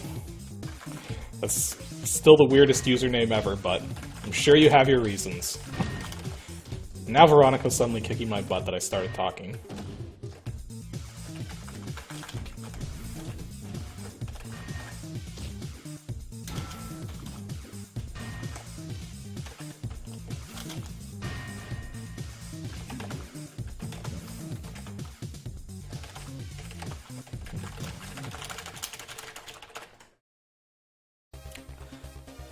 But I did win, so that means one more battle at least.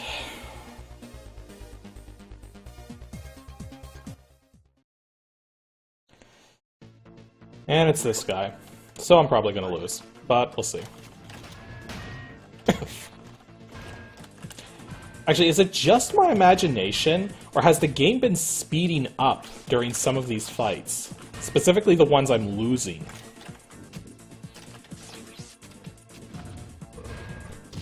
Am I just imagining that, guys, or is that actually happening?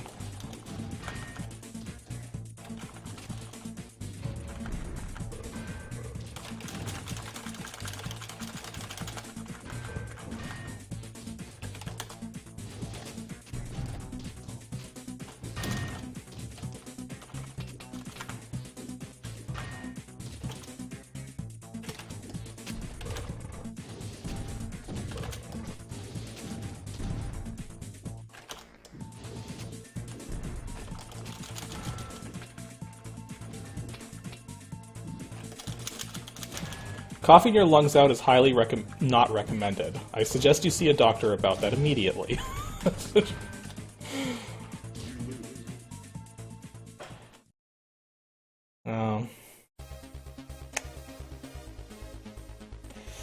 I think that's enough of that. Oh. Well, you know, stuff like this happens when you start messing with the different robots and stuff, and yeah. I have actually had, like, near flawless runs, or actually I think I have a flawless run in here somewhere. Yeah, the 12th one right there. World champion. 76 wins, 0 losses. So it is indeed possible, but not easy. Yeah, there seriously are. So many of them. Oh, jeez. Yeah, I actually did one with the flail once. I'm still in War Invitational there. Yeah. Yeah. I even did one with the Thorn. World champion there. But yeah. Probably just a combination of not having played in so long and not being used to things other than Jaguar, mostly. So just to end things off, yeah, I am going to show you guys one more little trick. I hope I remember how to do this properly. Well, first of all, if you select every character in here and then hold the kick button down, you can adjust their stats. Yeah, that is a really fun thing to do. I do this all the time, because what I usually like to do is set agility up like that, get the power up a little, and then just put a few points into agility, into endurance.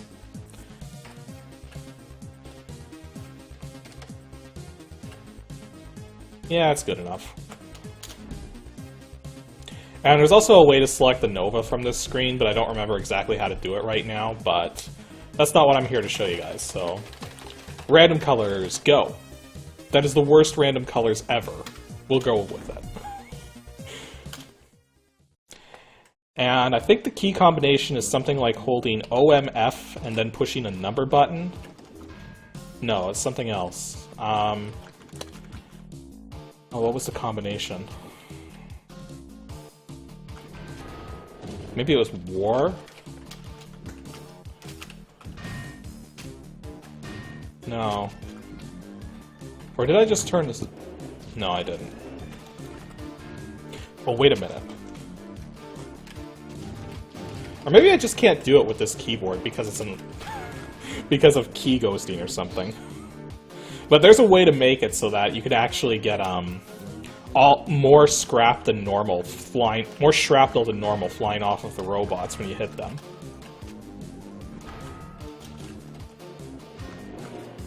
Maybe if I just try a different number.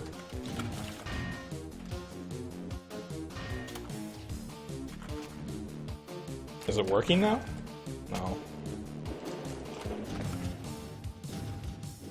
Nah, you guys didn't know if it was working. Oh well, I tried. Unless I'm just remembering it wrong. Nah.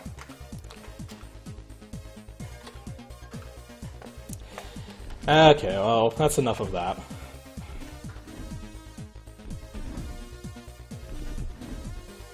Although one thing that's funny is if you want to see the mirror match messages, you just go into demo mode. Because normally you're not allowed to do mirror matches, so... Yeah, I'm still finding stuff. I already mentioned the advanced options screen at the start, from holding 2090, the 209 and 7 keys at the start, but...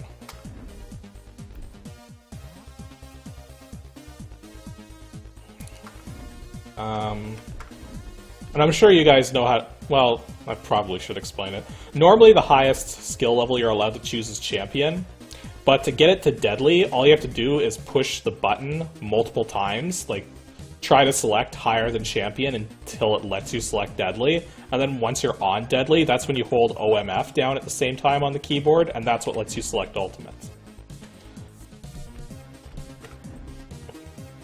And I can't remember what the code was. I'm trying to remember what it was.